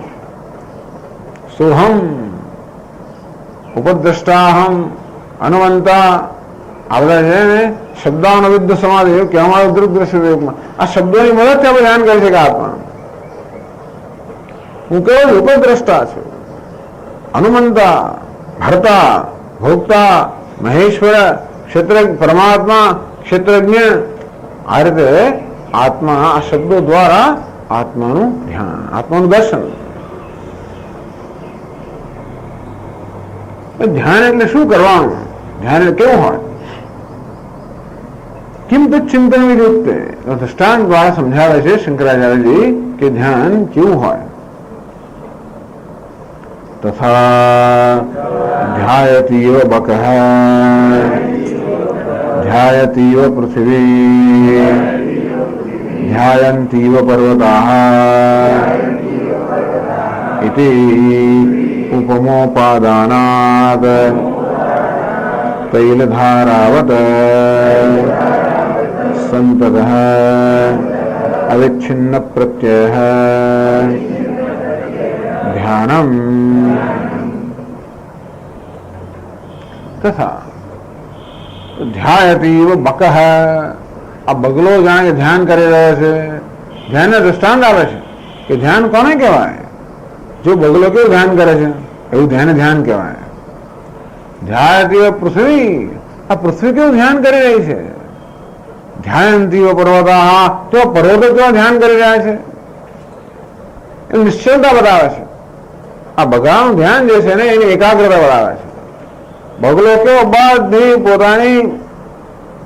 બધી પ્રવૃત્તિઓ સંકેત કેવો બરોબર આમ ધ્યાન કરતો હોય છે. માસે દેખાય એ જેનું ધ્યાન કરતો એનું ખરું, એ જેનું ધ્યાન કરવું જરૂર નહીં, પણ એ ધ્યાનની પ્રક્રિયા બતાવે છે. કેટલી એકાગ્રતા છે કે બીજી બધી જગ્યાએથી એને પોતાના મનને નિવૃત્ત કરે, એકાગ્રતાથી એ પોતાના શિકારનું ધ્યાન કરે છે. પણ ધ્યાયતીવ બકઃ, તો બગલાનું ધ્યાન છે બતાવે છે એકાગ્રતાનું સૂચન કરે છે. ધ્યાયતીવ પૃથ્વી, આ પૃથ્વી ધ્યાન કરી રહી છે. આ પર્વતો ધ્યાન કરી રહ્યા છે, એ નિષ્ઠા બતાવે છે. પર્વત જેમ જરાય ચલાયમાન ન થાય તેવી રીતે મનનું ચલાયમાન ન થવું એ પ્રકારનું, એટલે આ પર્વતના દૃષ્ટાંતમાંથી, પૃથ્વીના દૃષ્ટાંતમાં એ બતાવવામાં આવે છે કે ત્યાં કોઈ નિશ્ચલતા છે, એકાગ્રતા છે, નિશ્ચલતા છે. તો ધ્યાન માટેના આ પ્રકારના દૃષ્ટાંત આપવામાં આવે શાસ્ત્રમાં. એમાંથી શંકરાચાર્યજી કહે છે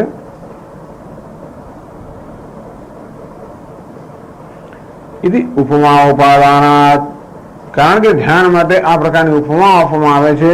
તેથી આ બગલો કે પૃથ્વી કે પર્વતો આ બધા ધ્યાન માટેનું મોડેલ છે. મોડેલ છે એટલે કે દૃષ્ટાંત છે.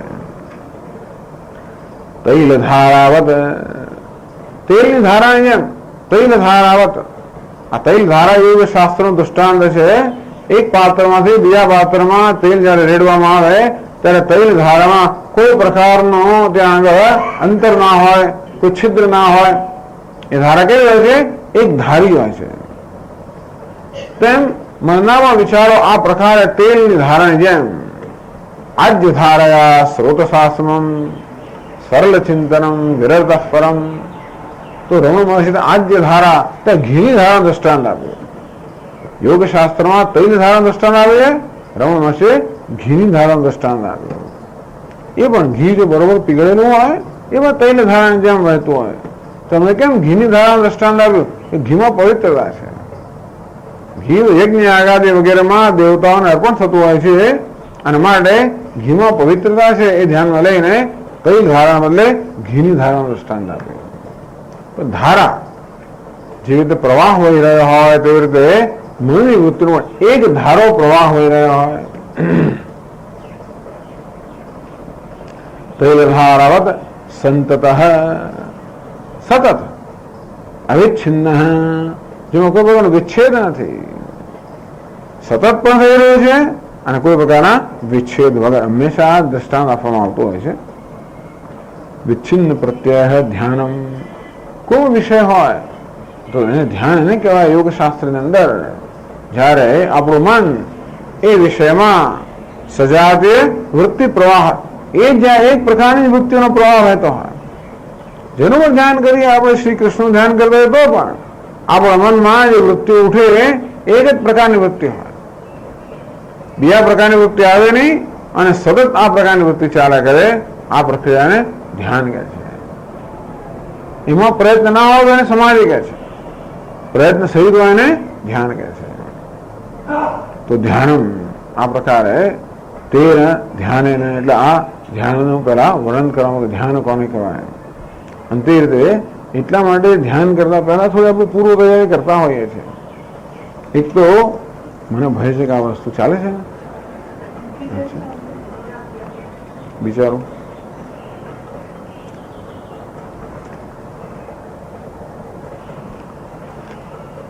તો એટલે પહેલા બધી ધ્યાન માટે પૂર્વ તૈયારીઓ તો થતી હોય. બધું આપણે આપણા મનને કેવી રીતે બીજી બધી સંકેત લેવું, પછી આપણા મનને એક જ વિષયમાં એકાગ્ર કરવા માટે પહેલા જપ, કોઈ પણ ઓમ નમઃ શિવાય, ઓમ નમઃ શિવાય, ઓમ નમઃ શિવાય, ઓમ નમઃ શિવાય, એ થતા પહેલા પણ સૌથી પહેલા આપણે શું કરીએ ધ્યાનમાં કે આપણું ધ્યાન પહેલા શરીર પર લઈ આવે. ચાલો શરીરનું નિરીક્ષણ કરીએ મનથી, શરીરના એક એક અંગોનું મનથી નિરીક્ષણ કરવામાં આવે. એમ કરીને ચાલો બધાના વિષયોથી મુક્ત થાય, શરીરનું ચિંતન કરે. પછી એમ કરતા મન શાંત થાય, પછી એને શ્વાસનું આપણે નિરીક્ષણ કરવાનું કામ સોંપ્યું. મનને પહેલા કે કામ જોઈએ, શ્વાસોશ્વાસનું નિરીક્ષણનું કામ સોંપે, જરા વધારે સૂક્ષ્મ બને.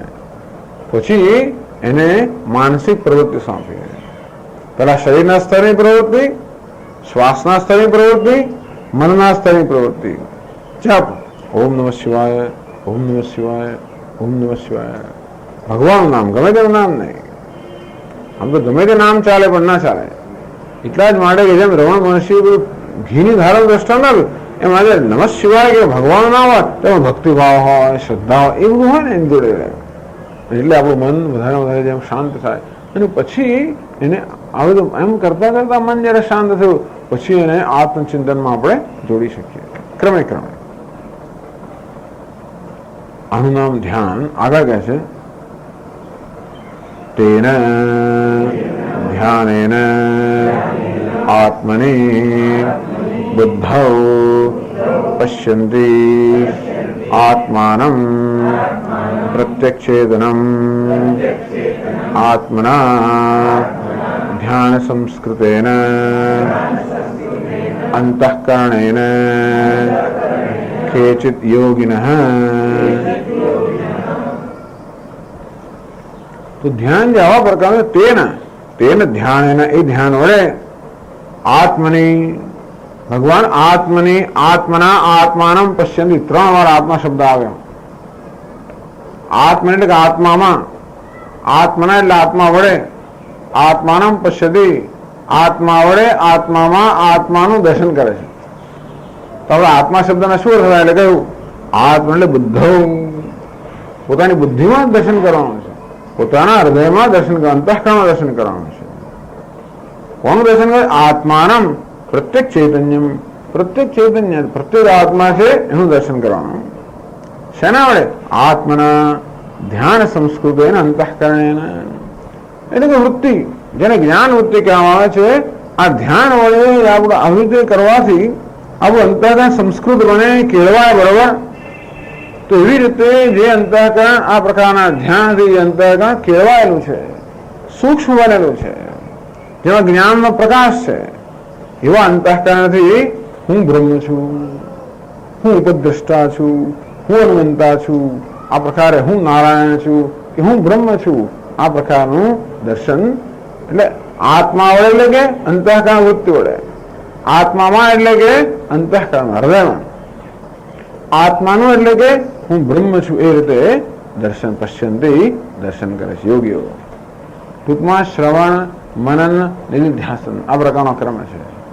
આ ધ્યાન શબ્દથી નિધિધ્યાસનનો આગળ નિર્દેશ કરવામાં આવ્યો. નિધિધ્યાસન એટલે શ્રવણથી જેને જ્ઞાન થયું, મનથી જેના સંશયો દૂર થઈ ગયા છે અને આ રીતે જેના મનમાં કોઈ પ્રકારનો વિક્ષેપ નથી, એવો આ જે ઉત્તમ કક્ષાનો સાધક છે એ નિધિધ્યાસન દ્વારા આ રીતે આત્માનું દર્શન કરે છે.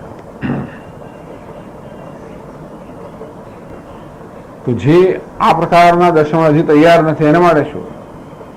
અન્ય સાંખ્ય ને યોગે ભગવાન કહે છે, એટલે શંકરાજી સમજાવે છે. અન્ય સાંખ્યેન યોગેન સાંખ્યમ નામ ઇમે સત્વરજસ્તમાંસી ગુણાઃ મયા દૃશ્યાઃ અહં તેભ્યઃ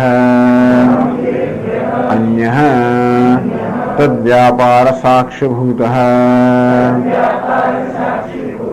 નિત્યઃ ગુણવિલક્ષણઃ આત્મા ઇતિ ચિંતનમ એષઃ સાંખ્યો યોગઃ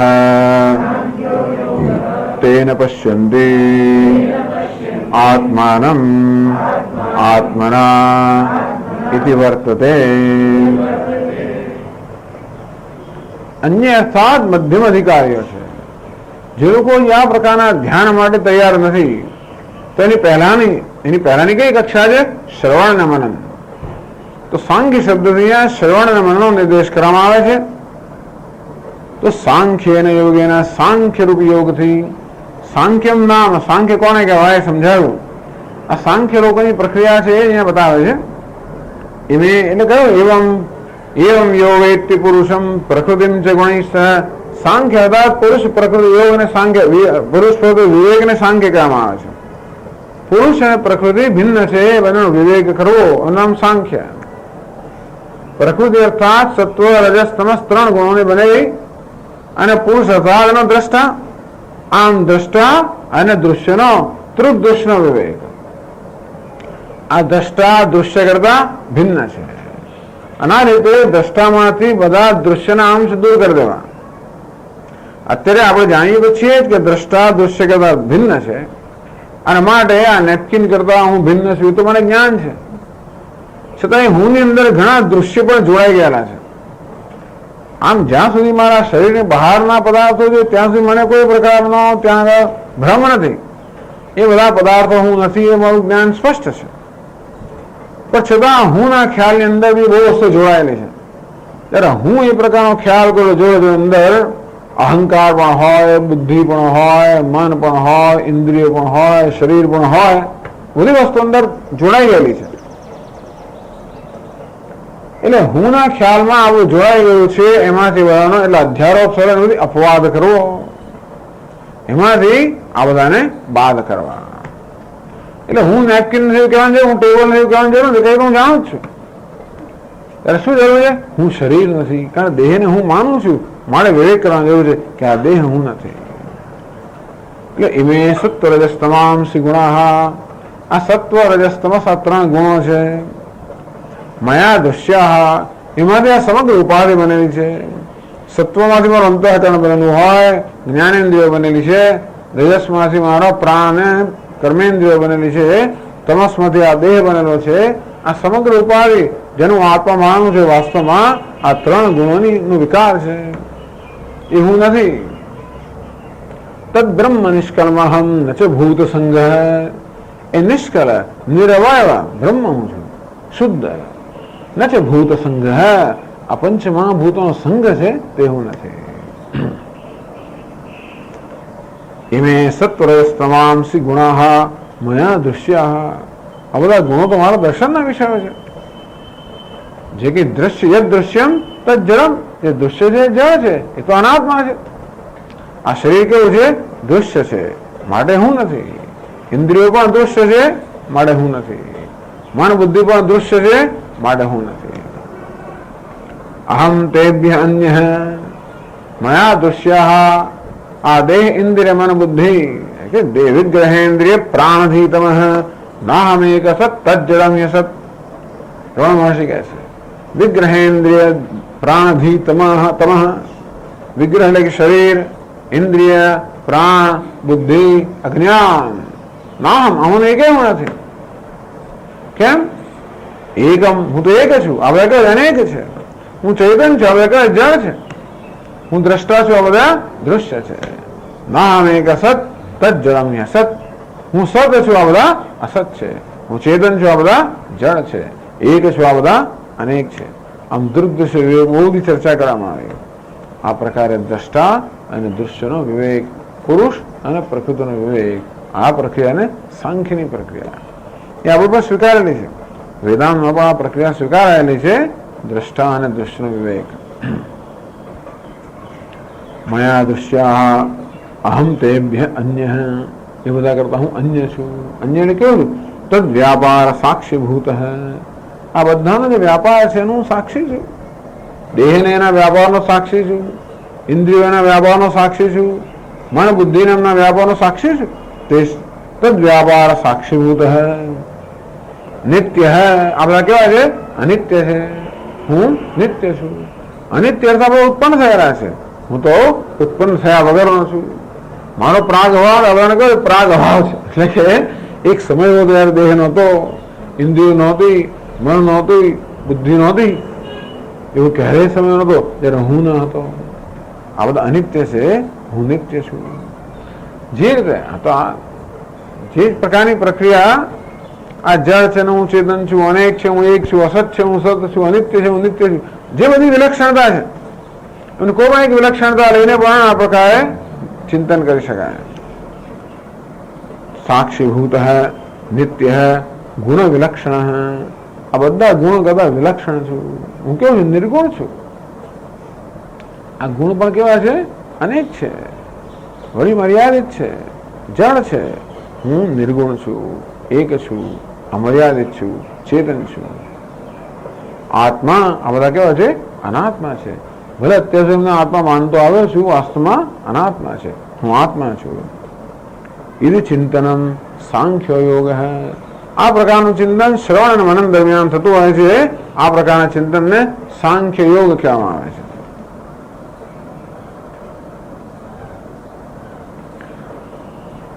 इमे गुणत्रय परिणाम अनात्म सर्व मिथ्याभूता तत्साक्षिभूतो नित्य विभु निर्विकार सत्य है.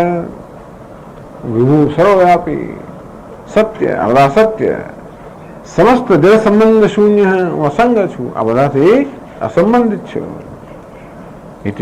આ તો વેદાંત વાક્યની મદદથી જે પ્રકારે જ્ઞાન જન્મે એ આ પ્રકારના ચિંતનથી વિચારને કહેવામાં આવે છે. આ પ્રકારના વિચારથી વિવેકથી કેટલાક યોગીઓ આત્માનું દર્શન કરે છે. શ્રવણ અને મનન આમ કરતા છેવટે એ લોકો નિરિધ્યાસન ધ્યાન માટે તૈયાર થાય અને પછી દર્શન કરે. ટૂંકમાં ધ્યાન પહેલાની આ કક્ષા છે. સાંખ્ય જેને કહેવામાં આવ્યું એ શ્રવણ અને મનન એ ધ્યાન અર્થાત નિરિધ્યાસન પહેલાની કક્ષા છે. તો ટૂંકમાં જે લોકો નિરિધ્યાસનથી પ્રારંભ કરી શકતા ના હોય એ લોકો આ રીતે સાંખ્ય અર્થાત શ્રવણ મનનથી પ્રારંભ કરે છે અને આત્માનું દર્શન કરે છે. આવું કરવું પણ સરળ નથી ને. હું આ દેહ નથી એવું કહેવું તો જરાય સરળ નથી. એવું ન કરી શકતા અમે માટે શું? તો કે છે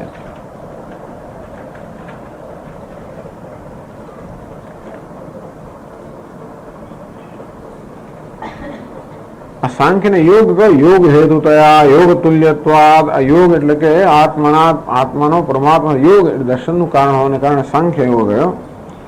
અને છેલ્લા ત્રીજા અધિકારની વાત કરે છે. કર્મયોગ એને ચા પર એ સમજાવે છે. કર્મયોગેન કર્મૈવ યોગ ઈશ્વરાર્મ બુદ્ધ્યા અનુષ્ઠીયમાનમ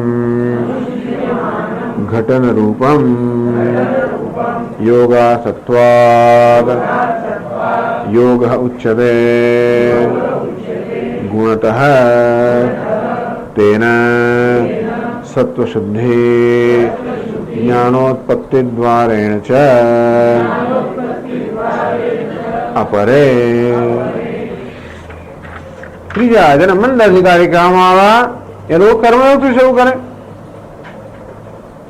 ઉત્તમાધિકારી નિર્ધ્યાસથી શરૂ કરે, મધ્યમ અધિકારી શ્રવણથી શરૂ કરે અને મંદ અધિકારી કર્મયોગથી શરૂ કરે.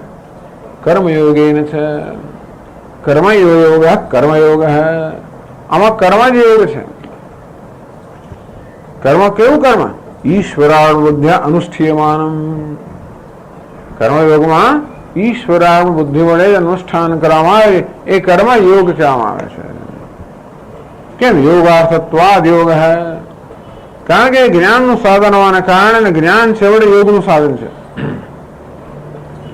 યોગ અર્થાત પરમાત્માની સાથે જોડાણ, એટલે આ પરમાત્માનું દર્શન જ્ઞાનનું મુખ્ય સાધન છે. પણ કર્મ અને વિચાર એ જ્ઞાન માટેનું સાધન છે અને કર્મયોગ વિચાર માટેનું સાધન છે. એટલે કર્મયોગથી આવું અંતઃકરણ કંઈક અંશે શાંત બને ત્યારે આપણે આ સૂક્ષ્મ વિચાર કરી શકીએ અને ત્યારે પછી આપણે ધ્યાન વાળા અધિકારી બને અને ત્યારે આત્માનું દર્શન થાય. તેથી કર્મયોગ કર્મયોગ ઈશ્વરાવબુદ્ધ્યા અનુષ્ઠીયમાનમ કર્મ. ગમે તે કર્મયોગ નથી, ઈશ્વરાવબુદ્ધિથી જ્યારે અનુષ્ઠાન કરવામાં આવે એ પ્રકારનું કર્મ એને યોગ કહેવામાં આવે. ઈશ્વરને અર્પણ કરો, ઈશ્વર સાથે તાદાત્મ્ય પામવું.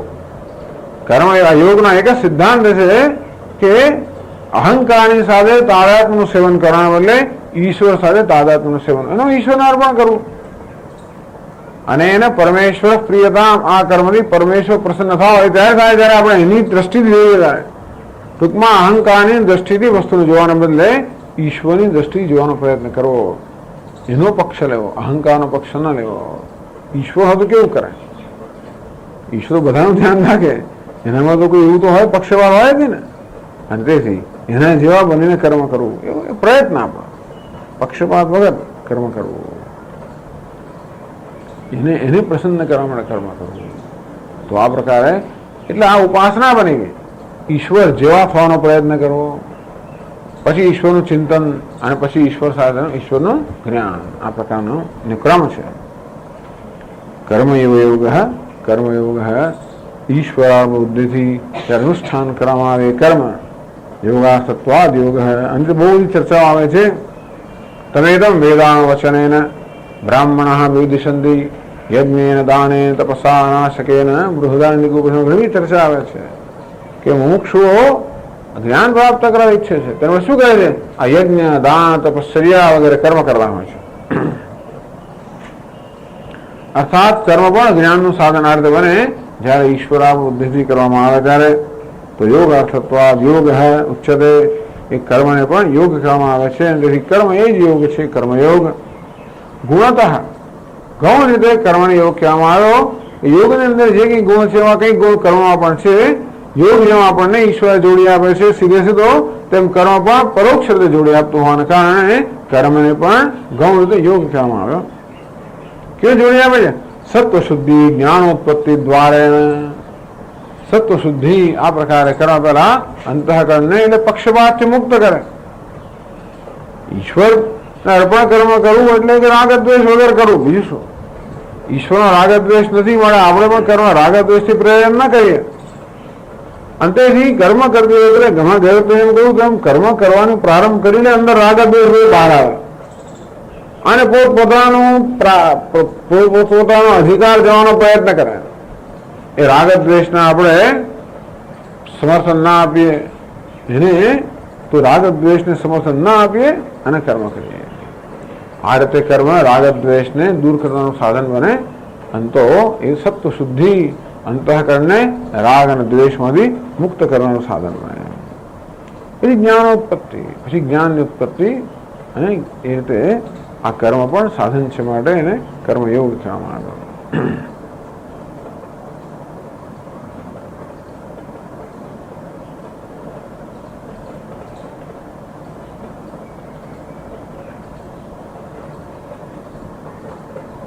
અને એ પણ ના કરી શકે તેનું શું?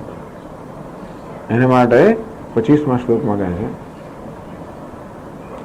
अन्ये त्वेवमजानन्तः श्रुत्वान्येभ्य उपासते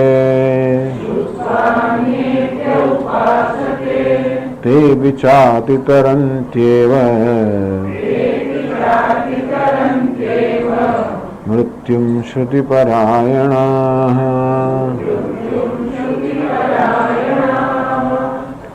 अन्य तो एवं अजानंत है, બીજા જે અત્યંત મંદ અધિકારી છે જે આ પ્રકારે પણ જાણતા નથી.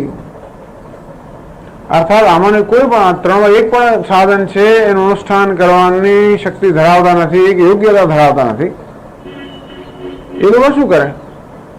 શ્રુત્વા અન્યેભ્ય ઉપાસતે, એ તો બીજા લોકો સાથે સાંભળીને બસ માત્ર સાંભળ્યા જ કરે, શ્રવણ કરવું એટલું જ કરે.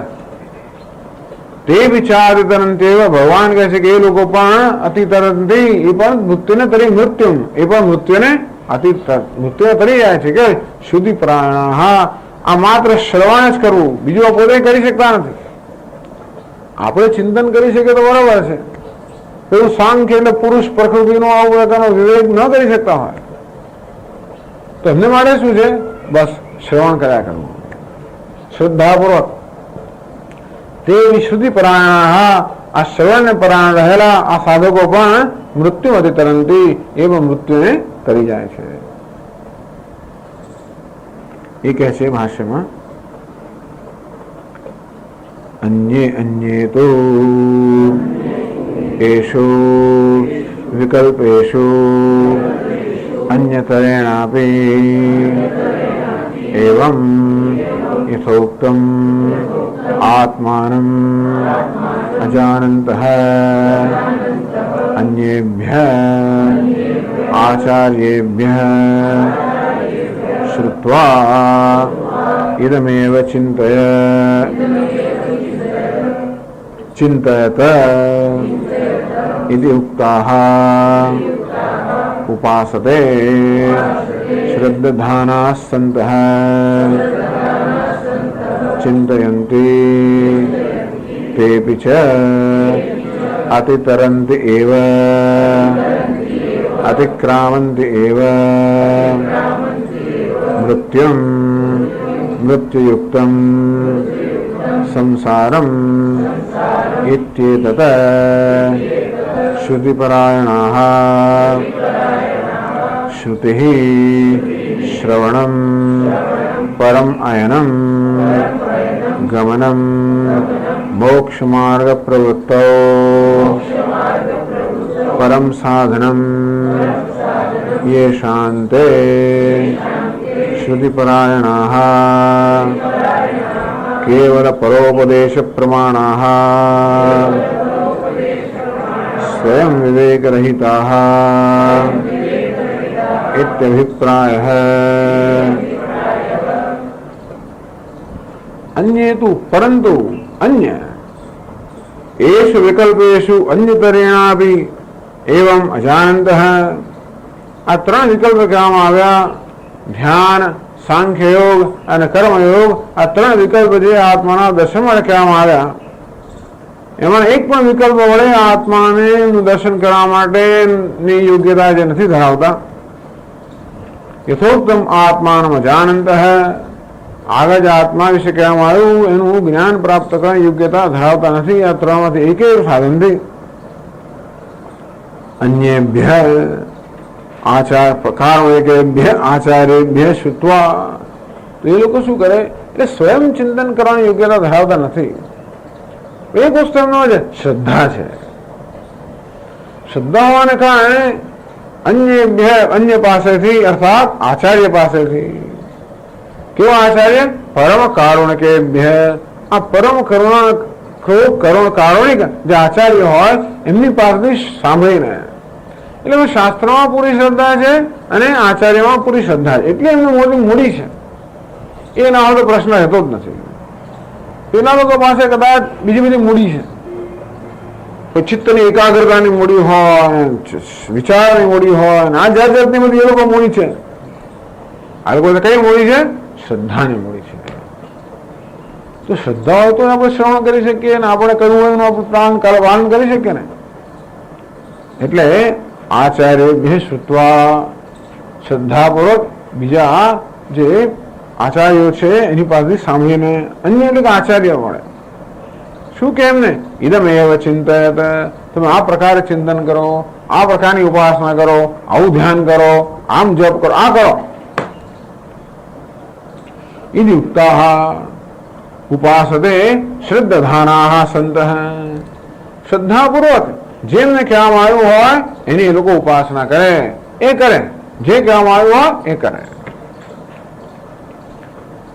સંત ચિંતયંતી, એમને ભગવાનનું ધ્યાન કરતા તો રામચરિત માનસ વાંચો, રામચંદ્રજીનું ધ્યાન કરો, આમ જપ કરો, આવી રીતે બધું આત્માનું જ છે, પણ છતાં પેલું સીધું નિર્ગુણ વિષયનું નહીં. આ પ્રકારની ઉપાસના હોય ને બીજી બધી વસ્તુ જે એમને કહેવામાં આવે એ પ્રમાણે શ્રદ્ધાપૂર્વક કરે. તે વિચારિતંત્યેવ, એ લોકો પણ અતિતંત એવ, એ લોકો પણ પેલા તો ખરા પણ આ લોકો પણ, આ લોકો પણ એટલે બધું થશે કે ને અતિતરંત એવા, એ લોકો પણ જરૂર તરી જાય છે, તરી જાય જ છે. આમ ભગવાને અપી કહીને એમને જરા ઉત્તરી કક્ષા મૂક્યા, એ લોકો પણ પહોંચી જાય, એ લોકો પહોંચશે. એટલે પેલા કરતા અમને ઉત્તરી કક્ષા મૂક્યા, porque પહોંચશે જ એમ કહીને એમની કક્ષામાં મૂકી દીધા કે આ પહોંચવાના જ છે, એમાં કોઈ શંકા નથી. એવો કાર મૂકી દીધો. અતિતરંતી એવ અતિક્રામંતી એવ, જરૂર અતિક્રમણ. કોનું અતિક્રમણ કરે? મૃત્યુ, મૃત્યુનું અતિક્રમણ કરશે. મૃત્યુ એટલે શું?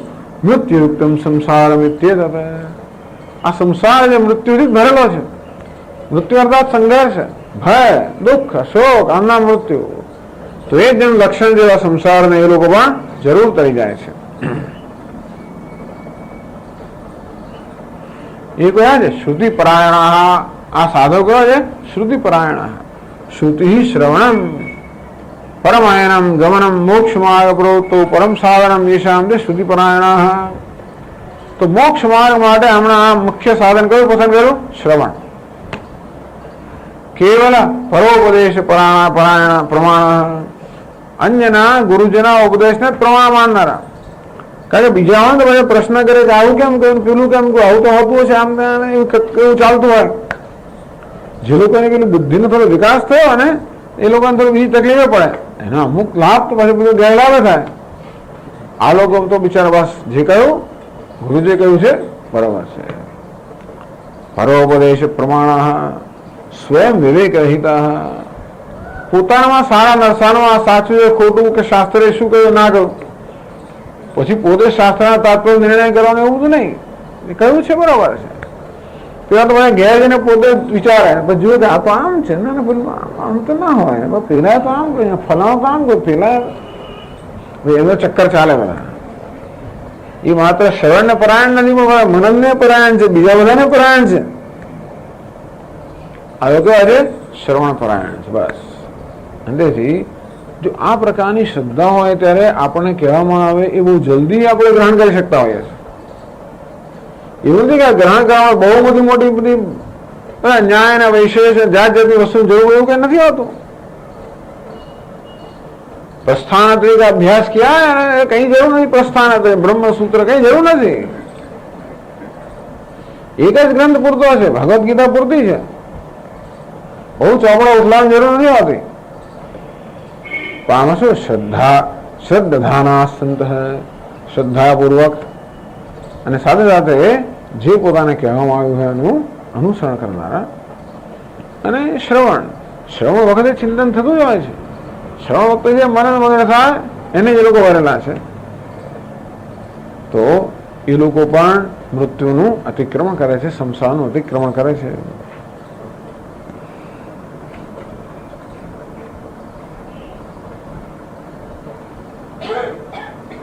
તે બી અતિક્રમણ એ લોકો પણ જો આ રીતે તરી જતા હોય તો ભાઈ બીજાને શું વાત કરવી? એટલે છેલ્લા વાક્યમાં કહે છે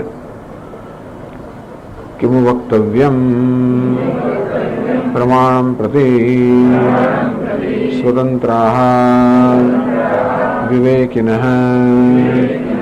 મૃત્યુમ અતિતરન્તિ ઇત્યભિપ્રાયઃ. તો જે લોકો પ્રમાણ પ્રતિ સ્વતંત્ર, પ્રમાણ કે શાસ્ત્ર, જે લોકો સ્વતંત્ર શાસ્ત્રનું અધ્યયન ચિંતન વગેરે કરવા સમર્થ છે એ લોકો તરી જાય તો પ્રશ્ન જ નથી. આ લોકો પણ તરી જાય તો બીજા લોકો તરી જાય એમાં તો કોઈ પ્રશ્ન છે નહીં. એટલે અપી શબ્દ એમ કહેવામાં આવ્યું કે બીજા તો તરી જાય જ, આ પણ તરી જાય. એટલે આ રીતે ભગવાનના 2 શ્લોકની અંદર જ્ઞાન માટેનું જે સાધનના વિકલ્પ બતાવ્યા, 4 પ્રકારના અધિકારીઓ માટે 4 પ્રકારના સાધનોના વિકલ્પ બતાવ્યા.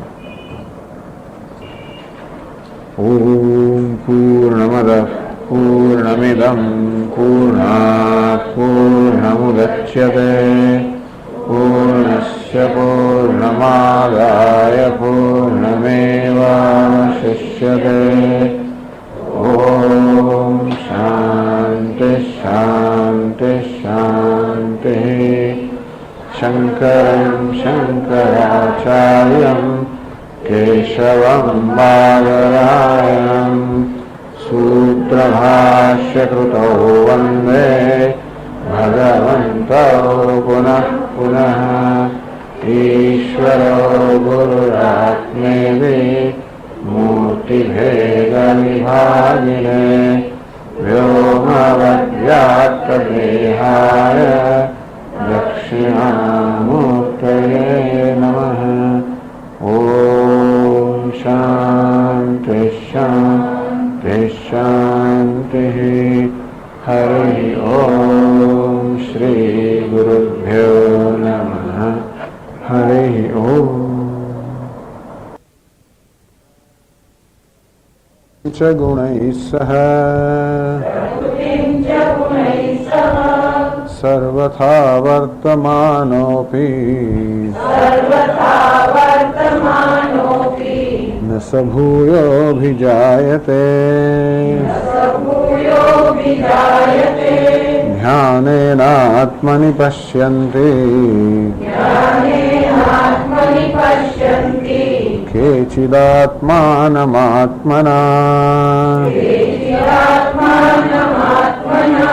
अन्ये सांख्येन योगेन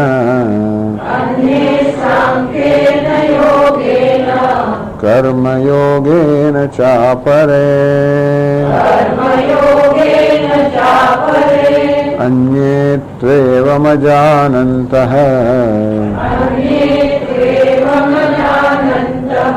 श्रुत्वान्येभ्य उपासते तेऽपि चातितरन्त्येव मृत्युं श्रुतिपरायणाः.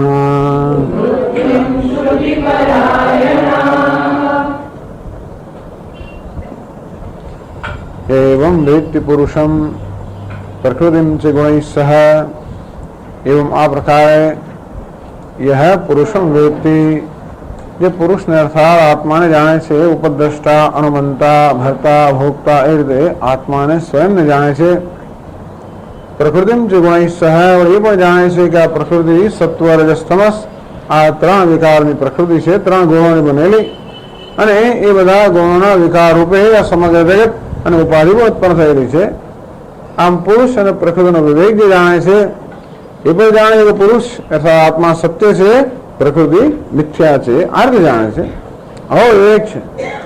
વિવેક અર્થે એકબીજાને જુદા પાડવા, પણ દૂધમાંથી કે દાળમાંથી ચોખા કે દાળમાંથી કાંકરા જુદા પાડવા એવી જાતની સમાન સત્તાઓ જુદા પાડવાનું નથી, પણ સત્યને મિથ્યાથી જુદો કરવો એ રીતે.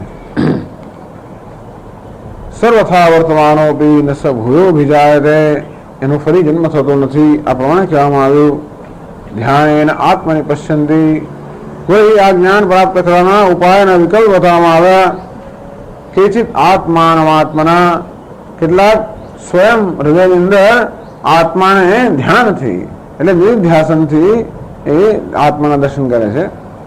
અન્ય સાંખ્યને યોગેના, જે લોકો આ પ્રકારના ધ્યાન માટે એટલે એવી સૂક્ષ્મતા કે એકાગ્રતા પ્રાપ્ત કરી નથી, સાંખ્ય અને યોગેના